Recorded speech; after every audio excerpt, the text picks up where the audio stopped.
Brace yourselves, Detroit. As the sun begins to set, two of Woodward Sports' brightest young stars will be taking the mic for a brand new show. Woodward Nights with Booner and Broder. The dog days in Detroit are over, and the boys are unleashed. Join in on the banter and hop on the bandwagon of the #1 night show on the internet. Tune in to the Woodward Sports YouTube channel every weeknight from 8 to 10 p.m. Woodward Nights with Booner and Broder. Welcome into Woodward Nights with Booner and Broder on the Woodward Sports Network. Whatever you're watching on, it is a beautiful, beautiful Tuesday afternoon, Tuesday night. And guess what? It's a new year. The Michigan Wolverines won the Rose Bowl. The Detroit Lions are NFC North champions. And it is 2024. Welcome into the new year, everyone. Happy New Year, everybody. Happy New Year. We did see them yesterday. It was the new year last year when we did the show last night. But I'm sure we got some OGs, some regulars. We do. They go from Hamlin Pub right to Woodward Nights if you want to be a regular.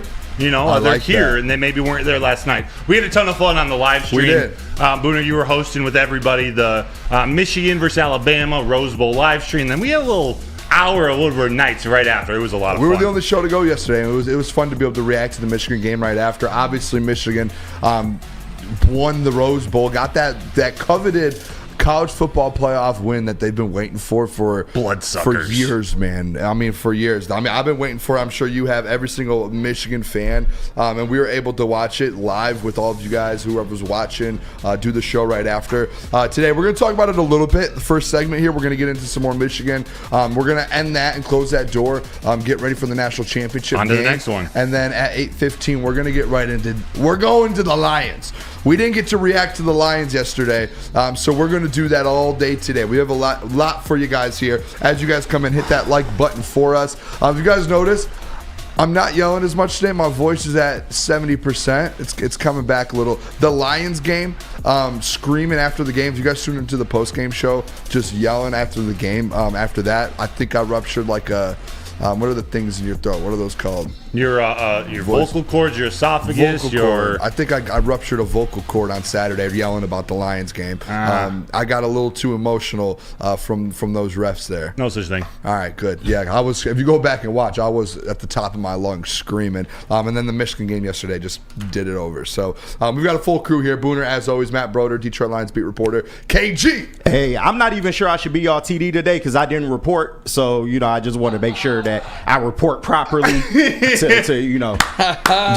saying, it might be a little confusion as to who's supposed to be in here, so you know what it is. I'm a little slow sometimes, KG. I was like, wait a second. Right, where's he going with that? KG, give me a swipe. Great. Give me a swipe of the jersey. I got you. All right. KG with that number KG is now an eligible receiver. You are all good, Hey, KG. I'm acknowledging you. Nick? I'm acknowledging you. Oh, you're Brad Allen? Yeah, I'm acknowledging. Oh, what was that? Oh, didn't see him. All right, yeah. Let's. We're gonna dive deep into it today. Packed show for you boys on Woodward Nights and girls. Let's have a night, fellas. I'm back to the regular programming. I love it. I love that. Before night. Booner kicks things off, I want everybody in the chat, just one word to describe Brad Allen. Just one word, whatever comes to mind. Can I give a word You can go first, quick? of course. Loser. Is that fair? That's fair. That's very fair. That's fair. I just want to hear what everyone thinks. But Booner, take it away, my friend. Yeah, so let's just this segment here. We have a whole. I'll go down the show rundown here. 8 o'clock. We're going to talk about Michigan. 8:15. We're going to talk about this controversial call with Brad Allen, the refs. Broder, we're just going to break it down. We're going to get our feelings on it and kind of go from there and kind of break that down in depth. And kind of what happened, what's going to happen. NFL just released a statement. Sorry. No, you're good. I'm going to go through this show rundown. I want to read some of these words. 8:30. 8:30. We're going to do the state of the Detroit Lions. Where's the Booner path at? I think the people are wondering after a loss, where does the Booner path stand? And I'm going to go over that with you guys tonight. I do have a statement I want to make to make sure we're staying on track here. The Booner path does not veer off for anybody, as Dan Campbell would say. 8:45, we're just going to get in and break the game down. We're going to move on from the ref stuff, and we're just going to dive into some football at 8:45. 9 o'clock, we're going to talk some defense. The Lions defense, they stepped up, Broder. That defense stepped up. I'm excited to actually talk about them at 9. I know. I cannot wait. That was awesome. That's a segment I cannot wait to talk about. 9:15. If the Lions, we're going to talk about this playoff run here, and if they're primed for a big playoff run, that's at 9:15. 9:30. Broder and I are going to do our Super Bowl rankings, our top 7 Super Bowl favorites.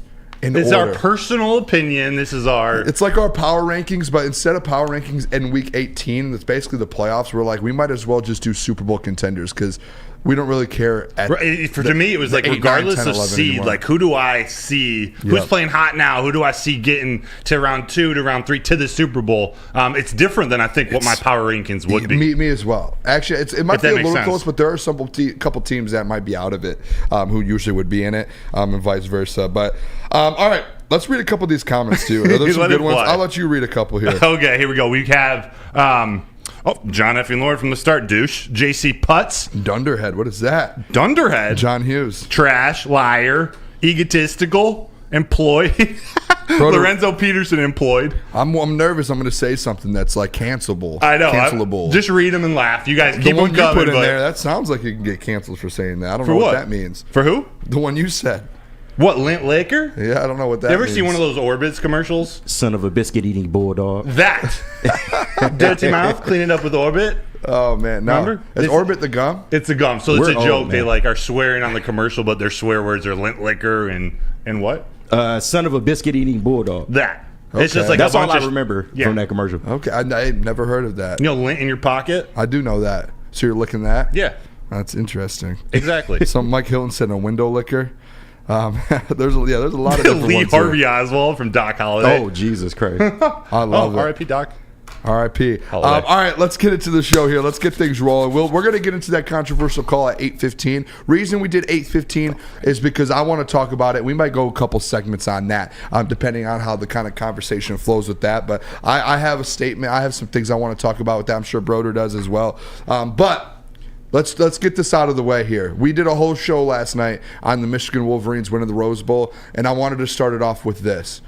People talked about it today. You guys already saw me probably in the Big D Energy chat. And shout out Neil. I love Neil. And it's just kind of all fun kind of jabs. Oh, yeah. I'm a big fan of Neil. But I went back this morning and watched a couple old BDE episodes that I knew he was talking Michigan back in the Ohio State game, pregame, postgame, Big Ten championship game. And I got a lot of quotes of him. And I just listed them all down there, and all show today I was dropping some quotes, man. Him talking about how the Michigan has no chance ever against the SEC. If they end up getting placed up against an SEC team, it's over. If you give Nick Saban a month to prepare, there's zero chance you're going to beat him. Zero chance. Michigan isn't nationally recognized, and no one looks at them nationally like that. There was just so many different things. In yesterday, and I get it. They haven't won the national championship yet, but getting that playoff win that you went 2 years without getting there, that was huge. Especially on top of that versus Nick Saban, Alabama, and the SEC makes it that much better. I don't care how Your hat? at the Rose Bowl, it makes it all of it together makes it that much thing. I want to do this though, and stop me if you guys think, or in the chat if you guys Booner stop, just let me know. I'll stop. Booner Path. Just tell me when to stop. After today, we're not talking about the Rose Bowl going forward until after the season's over. This is where the mindset needs to be for this Michigan team, players, coaches, fans, all of you guys here. 24 hours is up. From here on forward, it's Washington, national championship. Yeah. None of this matters at this point. Yes, the Rose Bowl's cute. It's awesome. None of it matters if you don't beat Washington on Monday. None of it matters. That just gives more people more ammo to throw at you. That gives everything. It opens up the door for everything. You have to go in on Monday and win that football game. The players, I hope today they're over that win and they're like, we're going to win a national championship now. The coaches, I hope Jim got those guys together tonight, had a meeting and said, we're done. On to Monday. Like, that is the mentality we all need to have. All of the fans and the listeners, everyone that's watching, me as a fan, it's done now, right? Like, won the Rose Bowl, that's awesome. We can talk about that at the end of the year and in the offseason. Right now, it's the national championship game, because if you don't beat Washington Monday, that just loads the ammo back up for people to all this NCAA investigations, all of the conversations that have been had the last couple weeks leading up to this. You have to finish the job. This might be the best chance Michigan has, because with the 12-team playoff, that is going to be not a disaster, but it's going to be chaotic, man. Like, there's going to be teams that knock the number one team off the two. It's going to be chaotic. Right now, you are one win away from a national championship. No one can take that away from you. One win. You're 4.5-point favorites. Go get the job done. Let's move on from the Rose Bowl. That's why I said I wanted to do. I text you and I put it in the prep. I said let's just do 8 to 8:15 Rose Bowl in Michigan, and let's move on from that, and let's not talk about it until we go to the preview for Monday. I'm with you 99.999%. Can we open up if anyone has anything to say to Paul Feinbaum or Pete Thamel? Is that okay? Yeah, I mean, no, the next 5 minutes, because I still have one more thing I want to talk about. I'm talking about like moving on. We move on. Moving forward? No, listen. Paul If you're Feinbaum out there, and Paul Cinnabon, Pete Thamel, those guys are free game no matter what. I don't care if we're playing the national championship. I don't care if we're 0-12. Those guys, free game no matter what. Awesome. Anyone, even if you're a Bama fan, I'm sure you would love to go. I'm sure anyone would love to. Those guys are clowns. Clowns, But man. last night it was epic, and like you said, you hope Jim Harbaugh and this team has moved on. They have. They have. If there's anything I can tell you about my experience playing at Michigan, and now knowing what this team is about, knowing definitely what Jim Harbaugh is about throughout his entire coaching and playing career and his love for Michigan, they're moved on. They could care less now about the Alabama game. They're thinking they got one goal in mind. That's this national championship, and now they know it's against Washington. So all they're thinking about is Michael Penix right now and how they're going to stop that offense. Yeah, the biggest thing too with this game, guys, and I think a lot of us as Michigan people can agree with this. If you win this national championship, that puts you in that conversation with the Ohio States, the Alabamas, the Georgias. Like, those are teams that, like, you've been in those conversations, right? What's the one thing that leaves you out of really truly being in that? Natty, the national championship. Ohio State has one. Alabama obviously has a bunch. Georgia has a few. Like, these teams that are up there in college football, that's something they hold over. Like, the Ohio State, yes, you could be like, we beat you 3 straight times. Woo, that's awesome. We've won 3 straight Big Ten championships. The biggest thing of them all, the national championship, they can always just come back and say, have you won a national championship yet? Nope. Sit back down. That is why this game's so important. Yeah. That's why when you move on from the Rose Bowl and say, what's the real biggest game? It is the national championship, man. It is going to get that, what is it, like a crystal football, like the most coveted trophy in all of college football, man. I want Michigan better. Harbaugh better be holding that on Monday night. I'm telling you that. This might be now the hypothetical W, the completely hypothetical trophy ceremony. Who's the NCAA commissioner? What's his name? This might be the second most. Charlie Baker, the second most anticipated trophy ceremony this year. Since this is our last time talking about the Rose Bowl, I saw a lot of people texting, tweeting about how great this is for the Big Ten. There's 2 Big Ten teams, hypothetically 2 Big Ten teams in there. We're not letting the Big Ten claim Michigan, are we? No chance. I retweeted Taylor Lewan today, and I saw him tweet out because his co-host Will Compton tried to say something about the Big Ten. Oh, they have the 2, and he said no. The Big Ten cannot claim Michigan. The Big Ten cannot say they have Michigan in the. I'm with that. Yeah. They went out of their way to try and hurt Michigan, so Ohio State had a chance. Like that is Michigan's independent right now. The craziest thing is the Big Ten's going to get money from all this at the end of the day. And they can thank Michigan. They're going to benefit from it. Yeah. To me, Michigan's independent this season. Maybe forevermore. Nick. Yeah, quick look ahead here, boys. This could be the start of an absolute new rivalry brewing in the Big Ten with Michigan and Washington. What transpires in this upcoming national championship now that they both are in the Big Ten. I'm looking forward to that. Michael Penix, this is going to be a super tough task, boys. I know we're going to get into it later in the week, but looking back, so much fun last night. I was so happy that we were able to do that post-game show. I think we might big day for the Wolverines. That's what we've been waiting for the past few years, and we finally got to celebrate that first step in the college football playoff. I haven't talked to the boys about it yet, but I think we might be running it back Monday. Just throw that out there. The game's at 8:15. Yeah. Just like a live stream? We might do a live stream, and I mean, if the boys are down, I know I have to get up about 5 a.m. on Tuesday, but if the boys are down to do a post-game Woodward Nights version, celebrating a national championship, maybe with some champagne and, maybe some confetti around here. Would you like some champagne, monkey boy? I've already been brainstorming. You guys already know how I love my post-game celebrations. I've been brainstorming just in case something happens Monday night, baby. All right, might have to take Tuesday off work there, Booner. I took Monday off about a month ago, so I envisioned something on Monday. Nice. Last thing I want to throw out here before we head to the Lions and kind of get into Lions here, because we're going to all Lions here. If you're in the show and you're like, they're talking Michigan, stay around. We're going Lions the next hour and 45 minutes. Last thing here. J.J. McCarthy. As what's his name says, J.J. McCarthy. AJ. I probably shouldn't have Gus Johnson. screamed like that, man. Control your throat. Yeah. No, J.J. McCarthy. Jim Harbaugh made the and KG, did you have that Michigan got it. graphic? Yep, I got it for you. Jim Harbaugh made that comment, and I think a lot of people took it that he said that he's the best college quarterback ever. That's not what he meant.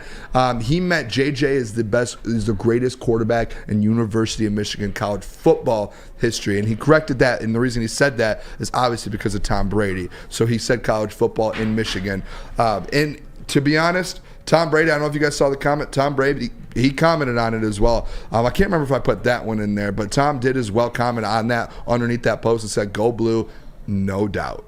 Let's go. So that's under under the Woodward ESP Sports? Not under Woodward Sports. No, it's under ESPN's.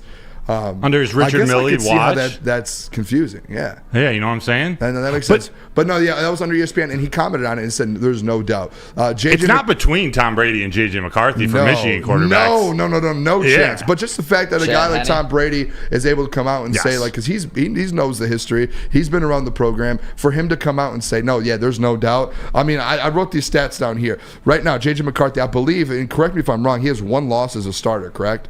In the college football 26 playoff and 1, last year. tied for third all-time winning percentage. 3 Big Ten championships, 3 college football playoff appearances, 1 Rose Bowl win, a potential national championship, and potentially, if he decides to come back for another year, he's able to add to that resume going forward. And he just keeps adding. And I don't think there's a quarterback that has a resume like that at Michigan. And maybe the numbers don't line up, maybe the stats don't all the way, but just as a leader, I heard Braylon talk about it today as well, like the intangibles, all the little things he does, what his game he brings to the game. Like, there are a lot of different things that he has that just no one's ever had as a Michigan quarterback. And going 26-1 as a starter is just that. I mean, it's one of the best in college football history. I think it's the 3rd best ever. Yeah, tied with Jameis Winston. Yeah, and for him to have that it's incredible, man. I just wanted to throw that out there. I didn't know if anyone was going to be like, "No, Booner."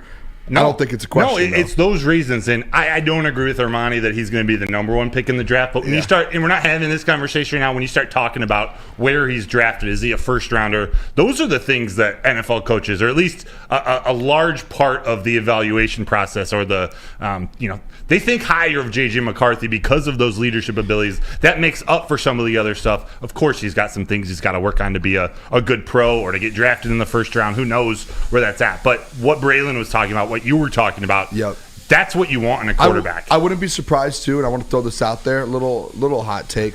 If Jim Harbaugh doesn't go to the NFL, don't be surprised if J.J. McCarthy decides to stay.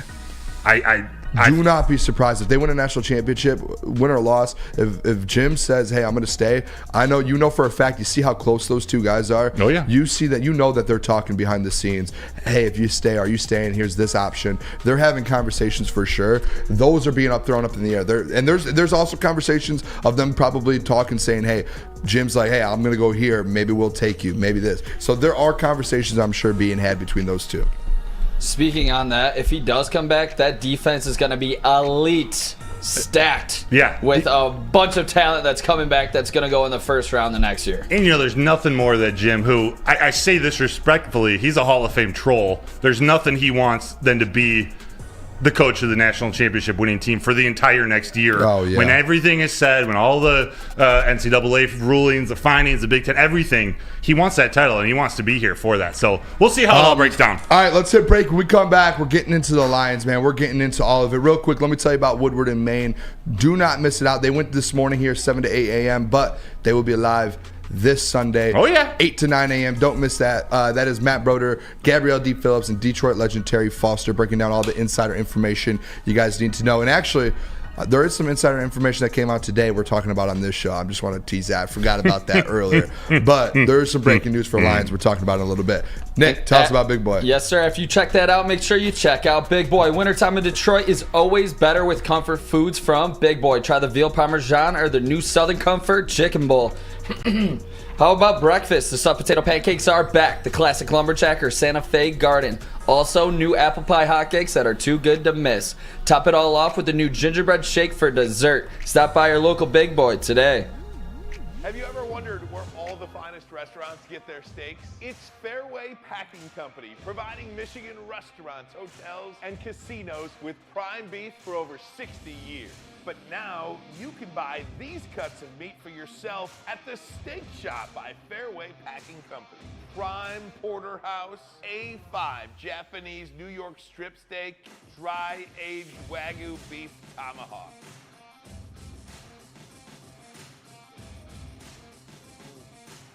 Delicious.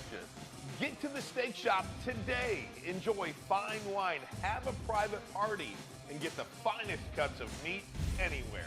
The Steak Shop on Mack Avenue in Grosse Pointe Woods, or order online, fairwaypacking.com.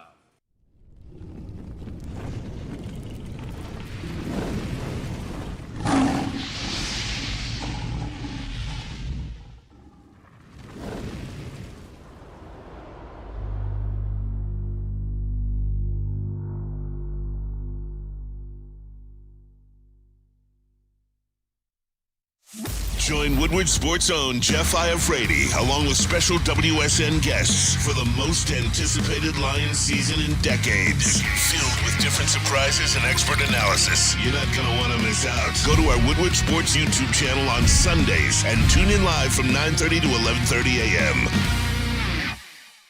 R.I.P. to the same old Lions. Big thanks to Sheila Hant, Brad, and Dan for putting them to rest. And guess what else has found the grave?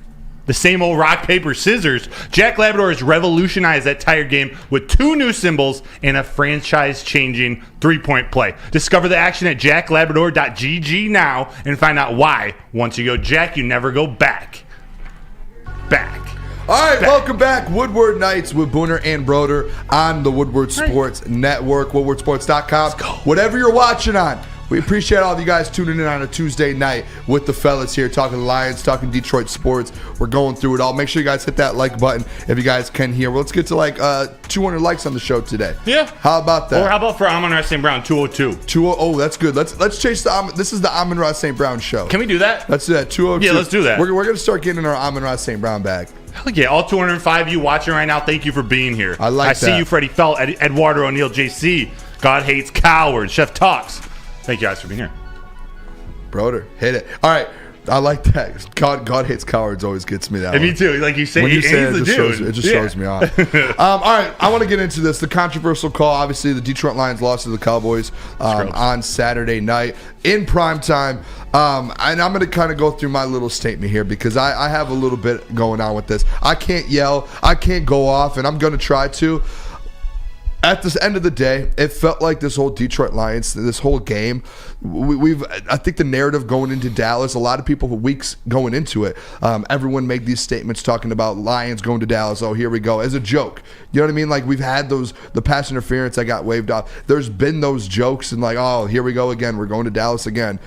And then when we get there, it was like I could not wrap my head around at the end of the game in Dallas, just like we saw years ago, another controversial call. To me, it just felt like it was a setup from the start. The reffing all game, even if it was on both sides, felt like it was completely off. The fact that the NFL had they had the Ring of Honor Jimmy Johnson in prime time, Troy Aikman on the call, and then this whole fiasco happens when the Lions, the Detroit Lions won that football game. And I'm going to make that very, very clear. The Detroit Lions went out there and they won a football game. I've seen signs all around Detroit driving around on I-75. I saw all of the signs that said 12-4 and then or 11-4 crossed off and saying or whatever it is. Yeah. The record mistake. And I've seen that all around. And I think that's how all of us feel. Like they won that football game. There is no ifs, ands, or buts about it. They went out there, they competed for the full 4 quarters, and they ended up winning the game down the stretch. And the refs, and you know who said it best actually, is Neil Rule today. The refs went out there. They had a job to be done. This wasn't a missed flag. This wasn't a missed hold. This wasn't a face mask that got missed. This wasn't a block in the back. This wasn't a pass interference that was missed. This was a very, very clear situation in the rule book that the Detroit Lions went by the rule book and executed a play to win the football game. And that main ref, Brad Allen, did not do his job as everyone else on the Detroit Lions. They did their job all night. They executed everything they needed to do all week. Brad Allen, because one referee decided to not do his job for a 5-second span, it screwed over not just the Detroit Lions, not just the players, not just the coaches, a whole city, a whole downtown, a chance to get a second playoff game and get millions of dollars to this city. They all got screwed over from this as well. This isn't a small mistake from a ref. This isn't a mispass interference. This is, hey, they did their job correctly. They went by the book. And then Brad Allen messed up. And then after that, the fact that Brad Allen, not just Brad Allen, fellas, the NFL, Yes. that they had balls of steels to be able to come out and triple down and double down on this situation and say that it was on the Detroit Lions and say it's on the players and go out there and start blaming other people and pointing fingers. Roger Goodell needs to go fix that. I'm going to start wearing my Roger Goodell clown shirt because that's what he is right now. If that's the situation, we're going to go around pointing fingers to the players and the coaches. What the fuck? And it's not that they messed up. Because listen, fellas, they ran this exact same play in Green Bay 2 years ago. Other teams in the NFL have done this. Or Seattle, I apologize. All good. Other teams in the NFL have ran this exact same plays. They have put disguises out there and other offensive linemen around the field to be able to throw the defense off. And just because the NFL and the ref messed up and made a mistake, and now they're trying to cover their butts. Yeah. Assuming. And they're just assuming, yes. And we have a lot of evidence. I'm going to go over a lot of evidence because, quite frankly, if we're being honest, when the game got done, I was very mad. I put a lot of tweets out. Somehow all of my tweets went national. And I don't know how it happened. And I was very furious at a couple things because there was a couple zoom-ins and stuff that I found of Brad Allen. And if you guys didn't see today as well, the NFL released a new statement today, and they put a video out showing and explaining the rule. They sent it to all 32 NFL teams to explain the rule, and they did like, it was like a, do you know like when you started a new job and you have that little like 3-minute intro video? It was like one of those. Like an and orientation. it was explaining the rule book and the rules of it. And within the explanation, they released a brand new angle that none of us saw, of Taylor Decker looking at the ref going like this, the ref turning, running away, and then Dan Skipper coming up after the fact. While they're on Dan Skipper. Also, while they're on a timeout, so there's no time rush to it. So I continue going. All around the city of Detroit, the players, the coaches, all of you fans in the chat, everyone that loves Detroit got stolen away a victory on Saturday night.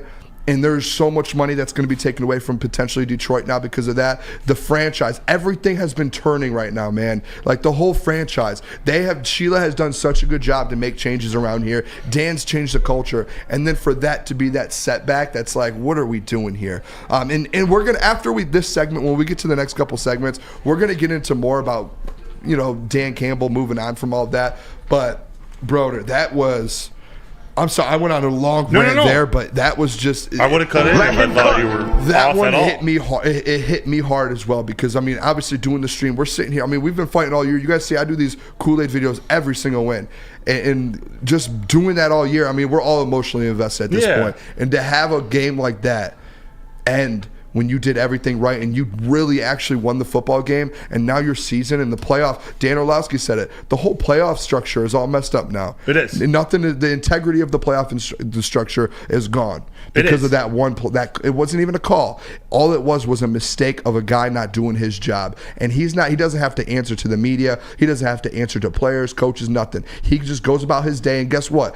On Sunday or Saturday night, I think it is, guess what? He gets to go ref another primetime game with his crew. That's and mess joke. another game up. Yeah. When people mess up The NFL on the is a field, joke when for the that. players mess up, they get benched. Or they get fired or cut. Amon-Ra St. Brown gets a $40,000 fine. That's 20% of his salary. This wasn't that too. Great point. A running back lowers their head while 10 guys are running at him. They get fined. What hurts for me, and it would have sucked regardless for 24 hours. I would have been over it. And I think a lot of people in Detroit, they'd be pissed, but you'd be over it if they came right out and they took accountability. They said, we screwed up. Yep, you guys did everything perfect. You literally ran the most perfect play. You confused us. It was so good, which is what happened. We're sorry. It happened. We got to move on. But no, they're doubling down.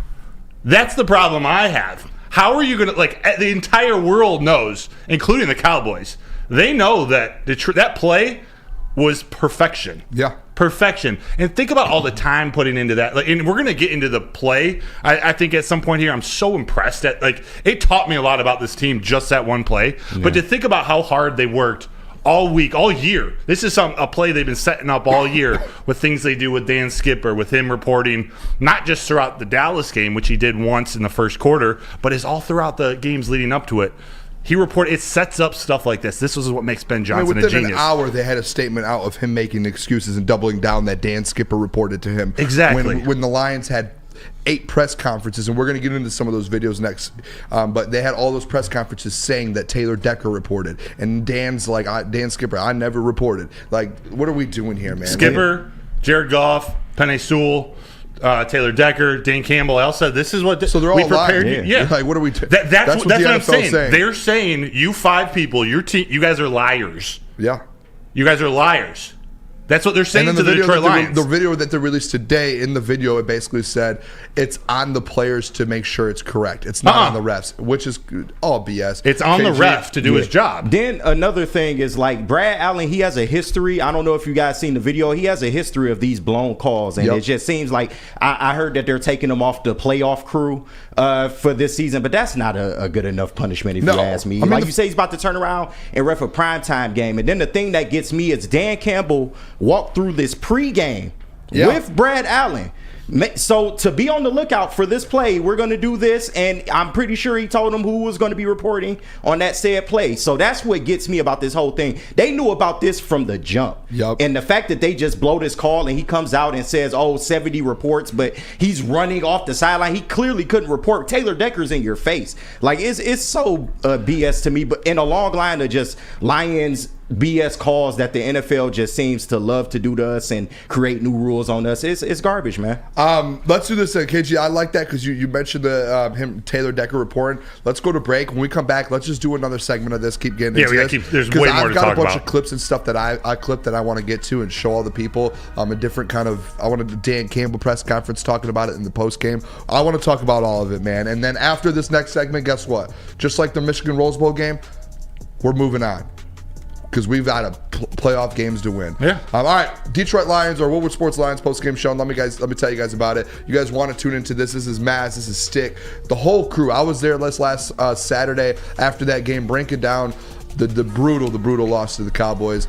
Make sure directly after every single Lions game, you guys want to tune in. They're taking calls, drinking Kool-Aid, doing everything you want after a Lions game. Make sure you guys check that out on the Woodward Sports YouTube page. Broder. Yes, are you dreaming of a new home but feeling the financial pinch? Mark White & Associates, your trusted real estate experts, are here to help. Mark White and his team will pay up to $5,000 of your closing costs. That is $7,000 less than Brad Allen will make this weekend. That's right, I said $5,000 from Mark White & Associates. So call them today at 248-290-8242 or visit them at markwhitesells.com. Since the dawn of moving people, Chevrolet has led the way. The world of transportation is changing. At Feldman Chevrolet, we are leading the charge forward. With every electric vehicle, every mile traveled, one Feldman at a time. The company that puts more Chevys on Michigan roads is now the #1 name for Chevy electric vehicles. Now, coming to Woodward Sports, Woodward and Main Street, the Woodward Sports Network Detroit Lions show. Let's go! Catch Gabrielle D. Phillips, Matt Broder, and Terry Foster for all the latest news on your Detroit Lions every week. Only on the Woodward Sports Network YouTube channel and woodwardsports.com. At work and at home, we're there with smarter security solutions. Featuring complete automation with customized alerts and more. For over 90 years, we've been the company that's been counted on to protect what matters most, all with personalized service and care. Right now, for a limited time, receive a free video device plus free installation with a new home system. Guardian Alarm. We protect Michigan. Woodward Sports' own Tom Mazaway and Sam Stick Day will be hosting our Lions postgame show after every Lions game all season long. Tune into the Woodward Sports YouTube channel for his hot-off-the-press takes, game analysis, and Kool-Aid sipping celebrations. You won't want to miss it. Join Maz, Stick, and special guests each week immediately following every Lions game, exclusively on the WSN YouTube channel. Just in time for football. Glorious. Cannabis is dropping a new ice water bubble hash infused pre-roll called Honolulu Baloo. It smells so good, it's like the whiff of the first playoff win in 31 years. It's a gassy, aggressive strain named in the honor of Detroit football. If you haven't had one of these ice water pre-rolls, you are missing out. So smooth. Find them at Dispo Dispensary for 25% off, or check them out online at www.canna.com. All right, welcome back. Woodward Nights with Booner and Broder on the Woodward Sports Network, woodwardsports.com. Appreciate you guys tuning in. Tuesday night. Let's go. Beautiful Tuesday night, because last night Michigan won the Rose Bowl, and about a week ago, guess what happened? A week ago. Detroit Lions clinched the NFC North, first time in 30 years. So we're diving into everything. We're going into the Lions, though. We're going to keep this thing rolling. We're talking about, and real quick, too, the Decker rule. Hit that like button. We're going for 202, the Amon-Ra St. Brown game today. 202 catches, but 202 likes. Please. So everyone hit that like button as you guys come in if you haven't already. We should be able to get that pretty quick, We're about honest. a fourth of the way there. So yeah, perfect. I mean, there's 250 people watching. We should be able to just get that. Let's go. And then we can keep this ball rolling. We'll keep this controversial kind of call going here, fellas, because this was like, it felt like it was like the call heard around the world. Like that's how I kind of thought about it after the entire world was watching. It's prime time, 8:15 Saturday. Everyone's watching. Dan Campbell too. I don't know if you guys saw this, but post game he was not happy about it. I've really never seen Dan Campbell like. We know he's a fiery guy. We know what he's like, emotional, all of that. He has always been very good with like stuff like this, taking it like whatever. The fact Dan Campbell got mad and kind of went off on this, that's when you know it's really bad. Here's Dan Campbell on the post game about this whole call and this situation. 70 reported. Did Decker report as well? Yeah, the explanation was 70 reported. Did Decker report? Yes.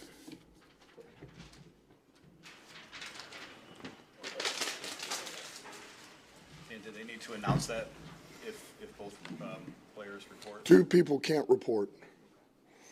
I don't want to talk about it. All right?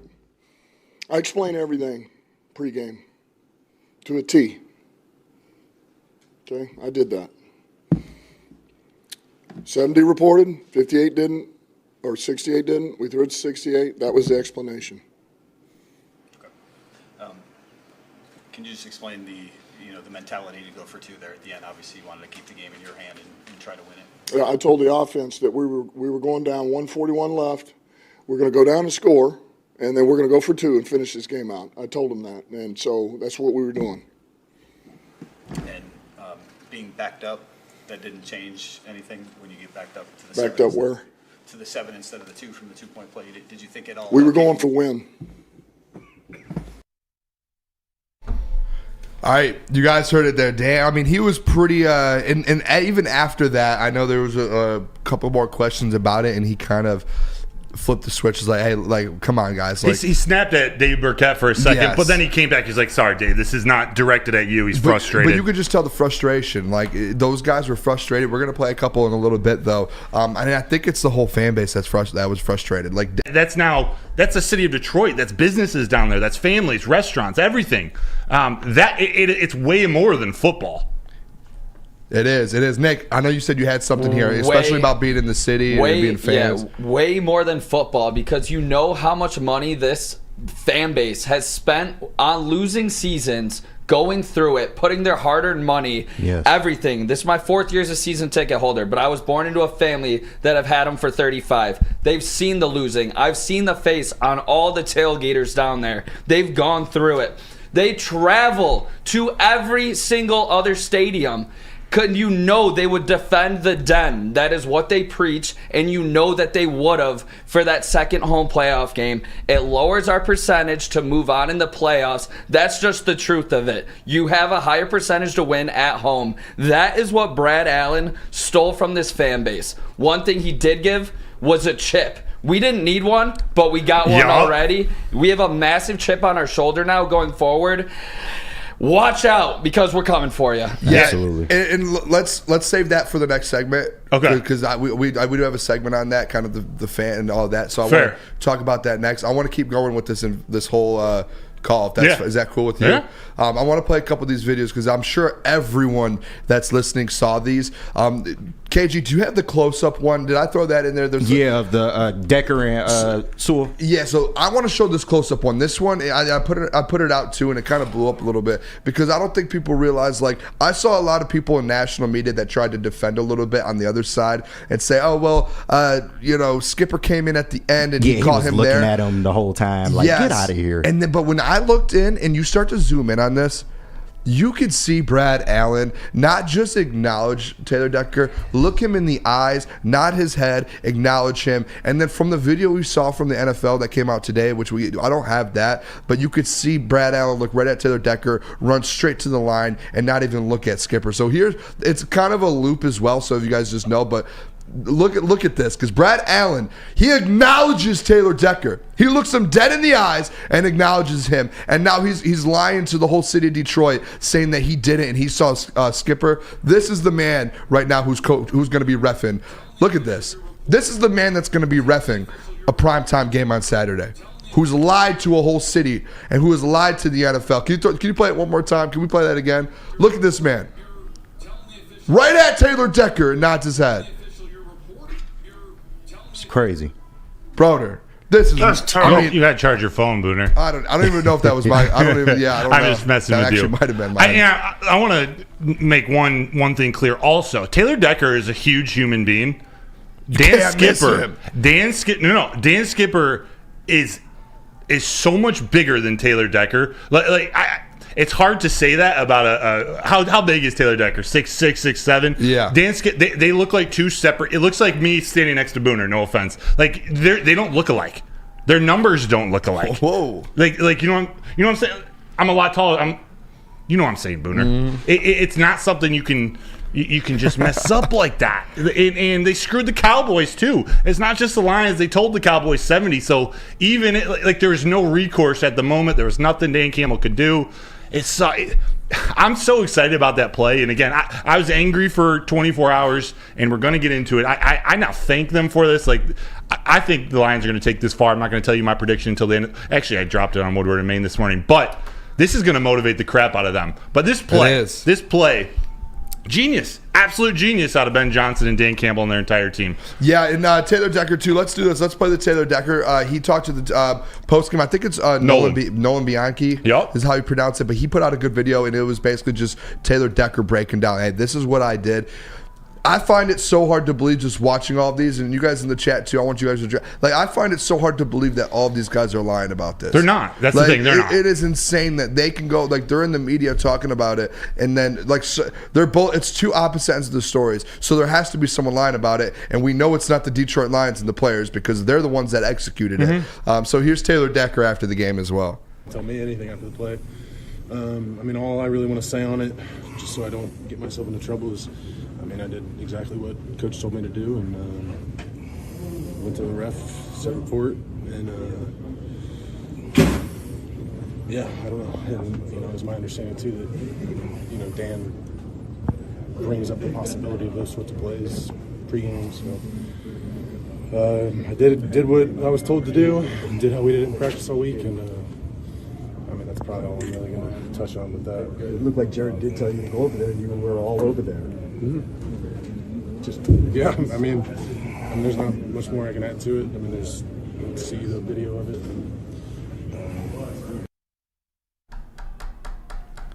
Broder, Booner, you heard it. What do you think? He did everything right. Taylor Decker, he's a man of his word, and he's got people backing him up. The fact that if players, coaches, if they don't talk to the media, they get fined. You got to stand in front and answer the questions. Yep. And I'm impressed with how they're handling this. You can tell they're irritated. They want to say some other stuff, but they're holding back. They're accountable. Dan Campbell has his team accountable, and that's something to be optimistic about. We need an explanation. Like, nothing's going to change, but we just need them to come out and say it. We need the referees to be held accountable. To have a game end like this, it's sad. It's just sad. And I think the biggest thing is and I think this is a good time kind of to transition to Go positive, baby. It's kind of, hey, all right, it's the same thing with the Michigan going to the national championship. It's like, all right, listen, you're still 11-5. You're at the 3 seed. You're going to have a home playoff game. Depending on what happens in the playoffs, you have a chance. Maybe if the Cowboys or whoever gets that 2 seed loses, you may actually still get that a second playoff game in Ford Field. There's still a lot of positives of this season. And Nick kind of touched a little bit on it and teased it a little bit, but a chip on these guys' shoulders, and I don't think just these guys. I think the whole fan base. I think everyone. So that's what we're going to kind of start to turn these tables to this next segment. Real quick, and it's how you use that chip. Like there are a lot of similarities. We can bring up Florida State and Georgia and how they handled their demotion out of the college football playoff. Florida State in particular, they did everything they were supposed to. They did everything they could to accomplish their goal that they set out to do, and someone made a decision that some people agree with, some people don't, but to them, it sucks. And what did they do? They sulked. Their coach sulked. Their team left. They transferred. Everyone left, and they got blown up. Georgia, you didn't hear anything about them. And they came out and they laid a stomping on them. This is where Dan Campbell's got his team acting that way. I think we should too. We got to move on. We got to use that chip. Take us to the Super Bowl. That was the final segment we're going to have about that call. We did 2 segments on it, but that's it there. And what Broder said there, I started saying it on New Year's Eve. Soupy season. It's about that They're time. going there. We're going to get into it when we come back. The state of the Detroit Lions when we come back. The Booner path. It will be addressed. And that was what I wanted to tease. Is this is going to be addressed on this little chip that everyone has on their shoulder. We're going to talk about it when we come back. Let me tell you guys about Guardian Alarm, though. They have customized solutions from real experts. They're professional technicians. They take the time to recommend security and automation solutions that are specific to your needs. They have 24/7 professional monitoring. You can give them a call anytime, day or night, and know that a Guardian Alarm team member, they will stay on the phone as long as needed. They have technology that is backed by people, where your safety and security deserves technology that has been proven to work, and people who have been proven to care. For a great defense, just like the Detroit Lions recently, actually, call this number right here, 1-800-STAY-OUT. Brad. Come to any Lady Jane's Haircuts for Men for an award-winning haircut experience from one of our talented stylists and register for a once-in-a-lifetime opportunity to win an all-expenses-paid suite for the 2024 NCAA tournament for you and 5 of your best buds. That's right, college basketball's most elite event. You and your 5 best friends just get to any Lady Jane's today for an award-winning haircut experience and automatically register to win the trip of your dreams. Lady Jane's Haircuts for Men, open 7 days a week. Walk in anytime. Lady Jane's, it's wicked awesome. Brace yourselves, Detroit. As the sun begins to set, 2 of Woodward Sports' brightest young stars will be taking the mic for a brand new show. Woodward Nights with Booner and Broder. The dog days in Detroit are over, and the boys are unleashed. Join in on the banter and hop on the bandwagon of the #1 night show on the internet. Tune into the Woodward Sports YouTube channel every weeknight from 8 to 10 p.m. Woodward Nights with Booner and Broder. Join Woodward Sports' own Jeff Iafrate along with special WSN guests for the most anticipated Lions season in decades. Filled with different surprises and expert analysis. You're not going to want to miss out. Go to our Woodward Sports YouTube channel on Sundays and tune in live from 9:30 to 11:30 a.m. Now, coming to Woodward Sports, Woodward and Main Street, the Woodward Sports Network Detroit Lions Show. Let's go! Catch Gabrielle D. Phillips, Matt Broder, and Terry Foster for all the latest news on your Detroit Lions every week. Only on the Woodward Sports Network YouTube channel and woodwardsports.com. For over 60 years, Fairway Bagging Company has provided Michigan's finest hotels, restaurants, and casinos with prime beef, Wagyu beef, and dry-aged beef. Experience the Fairway difference for yourself today. Just visit the steak shop in Grosse Pointe Woods for grab-and-go steaks or order them online at fairwaypacking.com. All right, welcome back. Woodward Nights with Booner and Broder on the Woodward Sports Network. Appreciate you guys tuning in here. Beautiful Tuesday night. We're talking Detroit Lions. Massive kind of couple weeks ahead for the Detroit Lions, getting ready for the playoffs and to make a little playoff push, which I'm very excited about here, especially with the Booner Path. If you guys haven't yet, hit that like button. Want everyone to hit that like button for us real quick. We're going for that. What is it? What's the Amon-Ra St. Brown's thing? 202. That's how many balls he catches after practice from the jugs machine. I love it. I like that. Let's hit 202 here before 9 o'clock. Maybe before 9 o'clock, to be honest. We're about halfway there. If everyone hits it right now, we'll hit it. Let's get into this, though. The state of the Detroit Lions, the Booner Path, all of that. I want to address it because it seemed like as this loss happened, as I was on the post-game show and Sunday and then during the Michigan game yesterday, a lot of comments were coming through. A lot of people were asking, where's the Booner Path at? Is the path broken? The path, fellas, and this is going to surprise some people.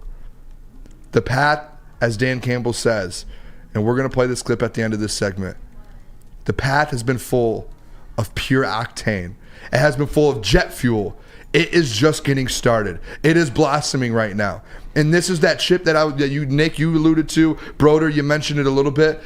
The Booner Path has been fueled by what happened on Saturday night. It should be for the whole Lions fan base, the Lions players, the coaches, everyone that's involved with this organization and this whole city. They should have walked out of Saturday night and literally that whole Detroit versus everything, that is legit, and that is a thing. And there's a reason why that's a saying right now, and it has been around the city of Detroit. It's because of that. And it's time to start taking that to heart. And Dan Campbell and the whole Booner Path. Oh, Booner, what are you talking about? They lost. They lost to the Dallas Cowboys. Listen, this team, this is a legit football team. I left that football game knowing, not just like, oh, man. No, I knew that the Detroit Lions were a better football team than Dallas Cowboys. That the Detroit Lions are going to be a problem in the NFC playoffs. They are going to be a problem. They can beat the Eagles. They can beat the Cowboys. They will fight with the 49ers and potentially beat a team like the 49ers, even on the road. They showed heart there. They had a lot of mistakes. We're going to go over that in the next segment. There was a lot of things that can get cleaned up. But even with that, the fact that they won that football game, basically, they went out there and won that football game with every mistake versus a team that everyone thought was a Super Bowl contender and won 15 straight home games. I'm telling you what, guys, the Booner Path is more alive than ever. Talk to him, Boone. More alive than ever, even coming off of a loss. The chip is on the shoulder for every single Lions player. You saw guys like C.J. Gardner-Johnson talking about it. Kirby. All these guys know that. They're taking this to heart. Think about what Dan Campbell has done to this city and this organization. Seriously, think about like what he's done. In times of perseverance and things that go down and that needs to get picked back up, he has found a way to use that as fuel for this football team. And this is the biggest one so far that we have seen yet since Dan Campbell's been in the NFL and been with the Detroit Lions. This is the biggest one yet. If you don't think he's going to have this team ready for the next 6 weeks for this little run here, you're fooling yourself. If there's anyone in the chat right now that's like, oh, Booner Path is done. No, you're fooling yourself. You're going to look like an idiot in 4 or 5 weeks because they are going to – the Booner Path is alive than ever, and they're about to go on a run here, and I'm more stoked than ever. We're not stoked. We're not scared. We're stoked. And I'm telling you, the Booner – like I truly believe this, brother. I think this was a turning point, and I know like me and Spenny went at it a little bit after the post game, but I think he came around on it. I know the loss sucked, but it might have been actually a good thing to happen for the Lions because now they have that on them. They have it to where they're going to use this against them, and they have that motivation that some other teams around the league don't have right now. Yeah. And they know that it's them versus everybody. Yeah, I'd argue the Booner Path, it's as mode as ever. It's mode as finely as ever. First thing I did after the loss, I text Easy, who's he's a anti-pather. Anti-pather. I texted him and I said, I'm not going to lie, Easy, but the feeling of what just happened and the feeling of this story that's going on with the Detroit Lions and this team right now and Dan Campbell watching the post game, this feels like something special is brewing. Yes. And you don't want to miss out on it. And he was like, yeah, you might be right. Like, there might be something brewing here. And it's a feeling. That's what it feels like. It's hard to explain it, but I felt it. And I was in Allen Park yesterday for the press conference, and I felt something. There's this. It's not anger. It's There's some kind of energy that's going to drive this team. Dan Campbell, he doesn't make excuses. He hasn't made excuses, and his team feels that. Like, his actions and his words mean a lot. And we all know every one of those players, don't get me wrong, each one of them, they knew exactly what happened at the end of the game, but they're listening to Dan Campbell. What it does is a guy like Derek Barnes in practice this week, he knows, man, it happened at the end of the game, but man, I got to make that sack. I got to sack Dak Prescott early in the game, or Cam Sutton. I got to make that tackle. Alex, whoever it is, everyone notices their little mistakes, and they're fighting extra hard for their brother next to them in practice to get better, so it doesn't come down to that. That and the fuel of the call of the getting robbed. That all combined, there's a combustion happening down in Ann Arbor, in Allen Park, excuse me. Yeah, every championship run, and whether it's in any sport, whatever sport it is, there's a turning point in those team seasons. There's a turning point to where, and I'm talking about a team like the Lions who aren't considered the best, like the 04 Pistons. They had those turning points in the playoffs where they were down and they kind of made that turn and things started going their way and they made that move. That's what it feels like with the Lions, to where this could be that turning point within a season. This is a team that's contending for a Super Bowl, a team that's contending in the NFC, one of the best teams in football right now. And now they just got a little bit extra motivation to kind of to hit the gas a little bit more. That's what you don't want. Imagine giving a team like the Eagles or the 49ers that little bit more motivation, giving them a reason why, like, let's go do this for this. You just gave that to the Detroit Lions, a team that was on the edge of being that contending team, and you just put them over the edge. That's how I look at this. And I know there's things to clean up. We're going to get into offense, defense, everything. I just think what happened on Saturday, the storyline for it, I can't remember who it was. Someone actually came out and was like, I think it was on the Pat McAfee show. Pat was telling Foxy, he was like, he basically just said, like, the Detroit versus like the NFL, the script, if it's a scripted, they're really playing into it, and they're setting you up for something really nice. And that's where my mind goes with it. Nick, you had something? Yeah, talk about adversity and what it does to a team. We've seen how Michigan has handled it. Guess where they are? One game away. Can the Lions bond like that and come together in a situation like this and get one game away?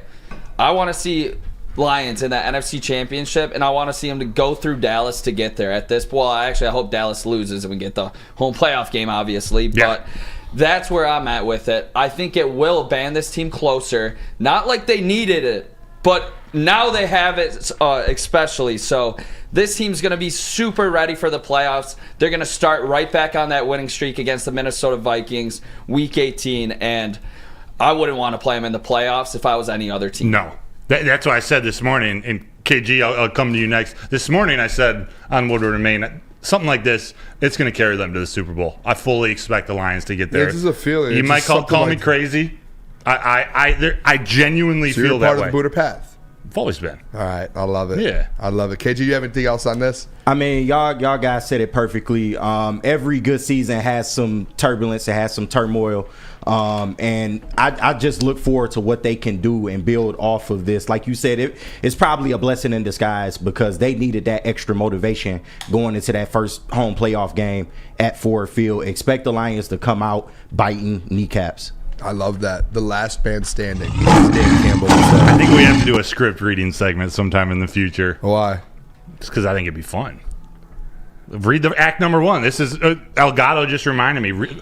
Act number one of the play that's happening right now. That's playing out in front of us. Oh, okay. Yeah. You know, it took me a little bit to understand that. It's all right. Some people it takes a little longer. All right, let's go to break. Planet Fitness. Let me tell you guys about it. When we come back, we're breaking the game down. We're kind of going into the game here. We're going to talk about the offense when we come back. Everything that went wrong on the offensive side, because there was actually a lot. And I'll be honest. I'll as the leader of the Booner Path, I will make sure I'm honest with the people. Real quick, 82% of the people are still on the Booner path. 82%? 82. Yeah.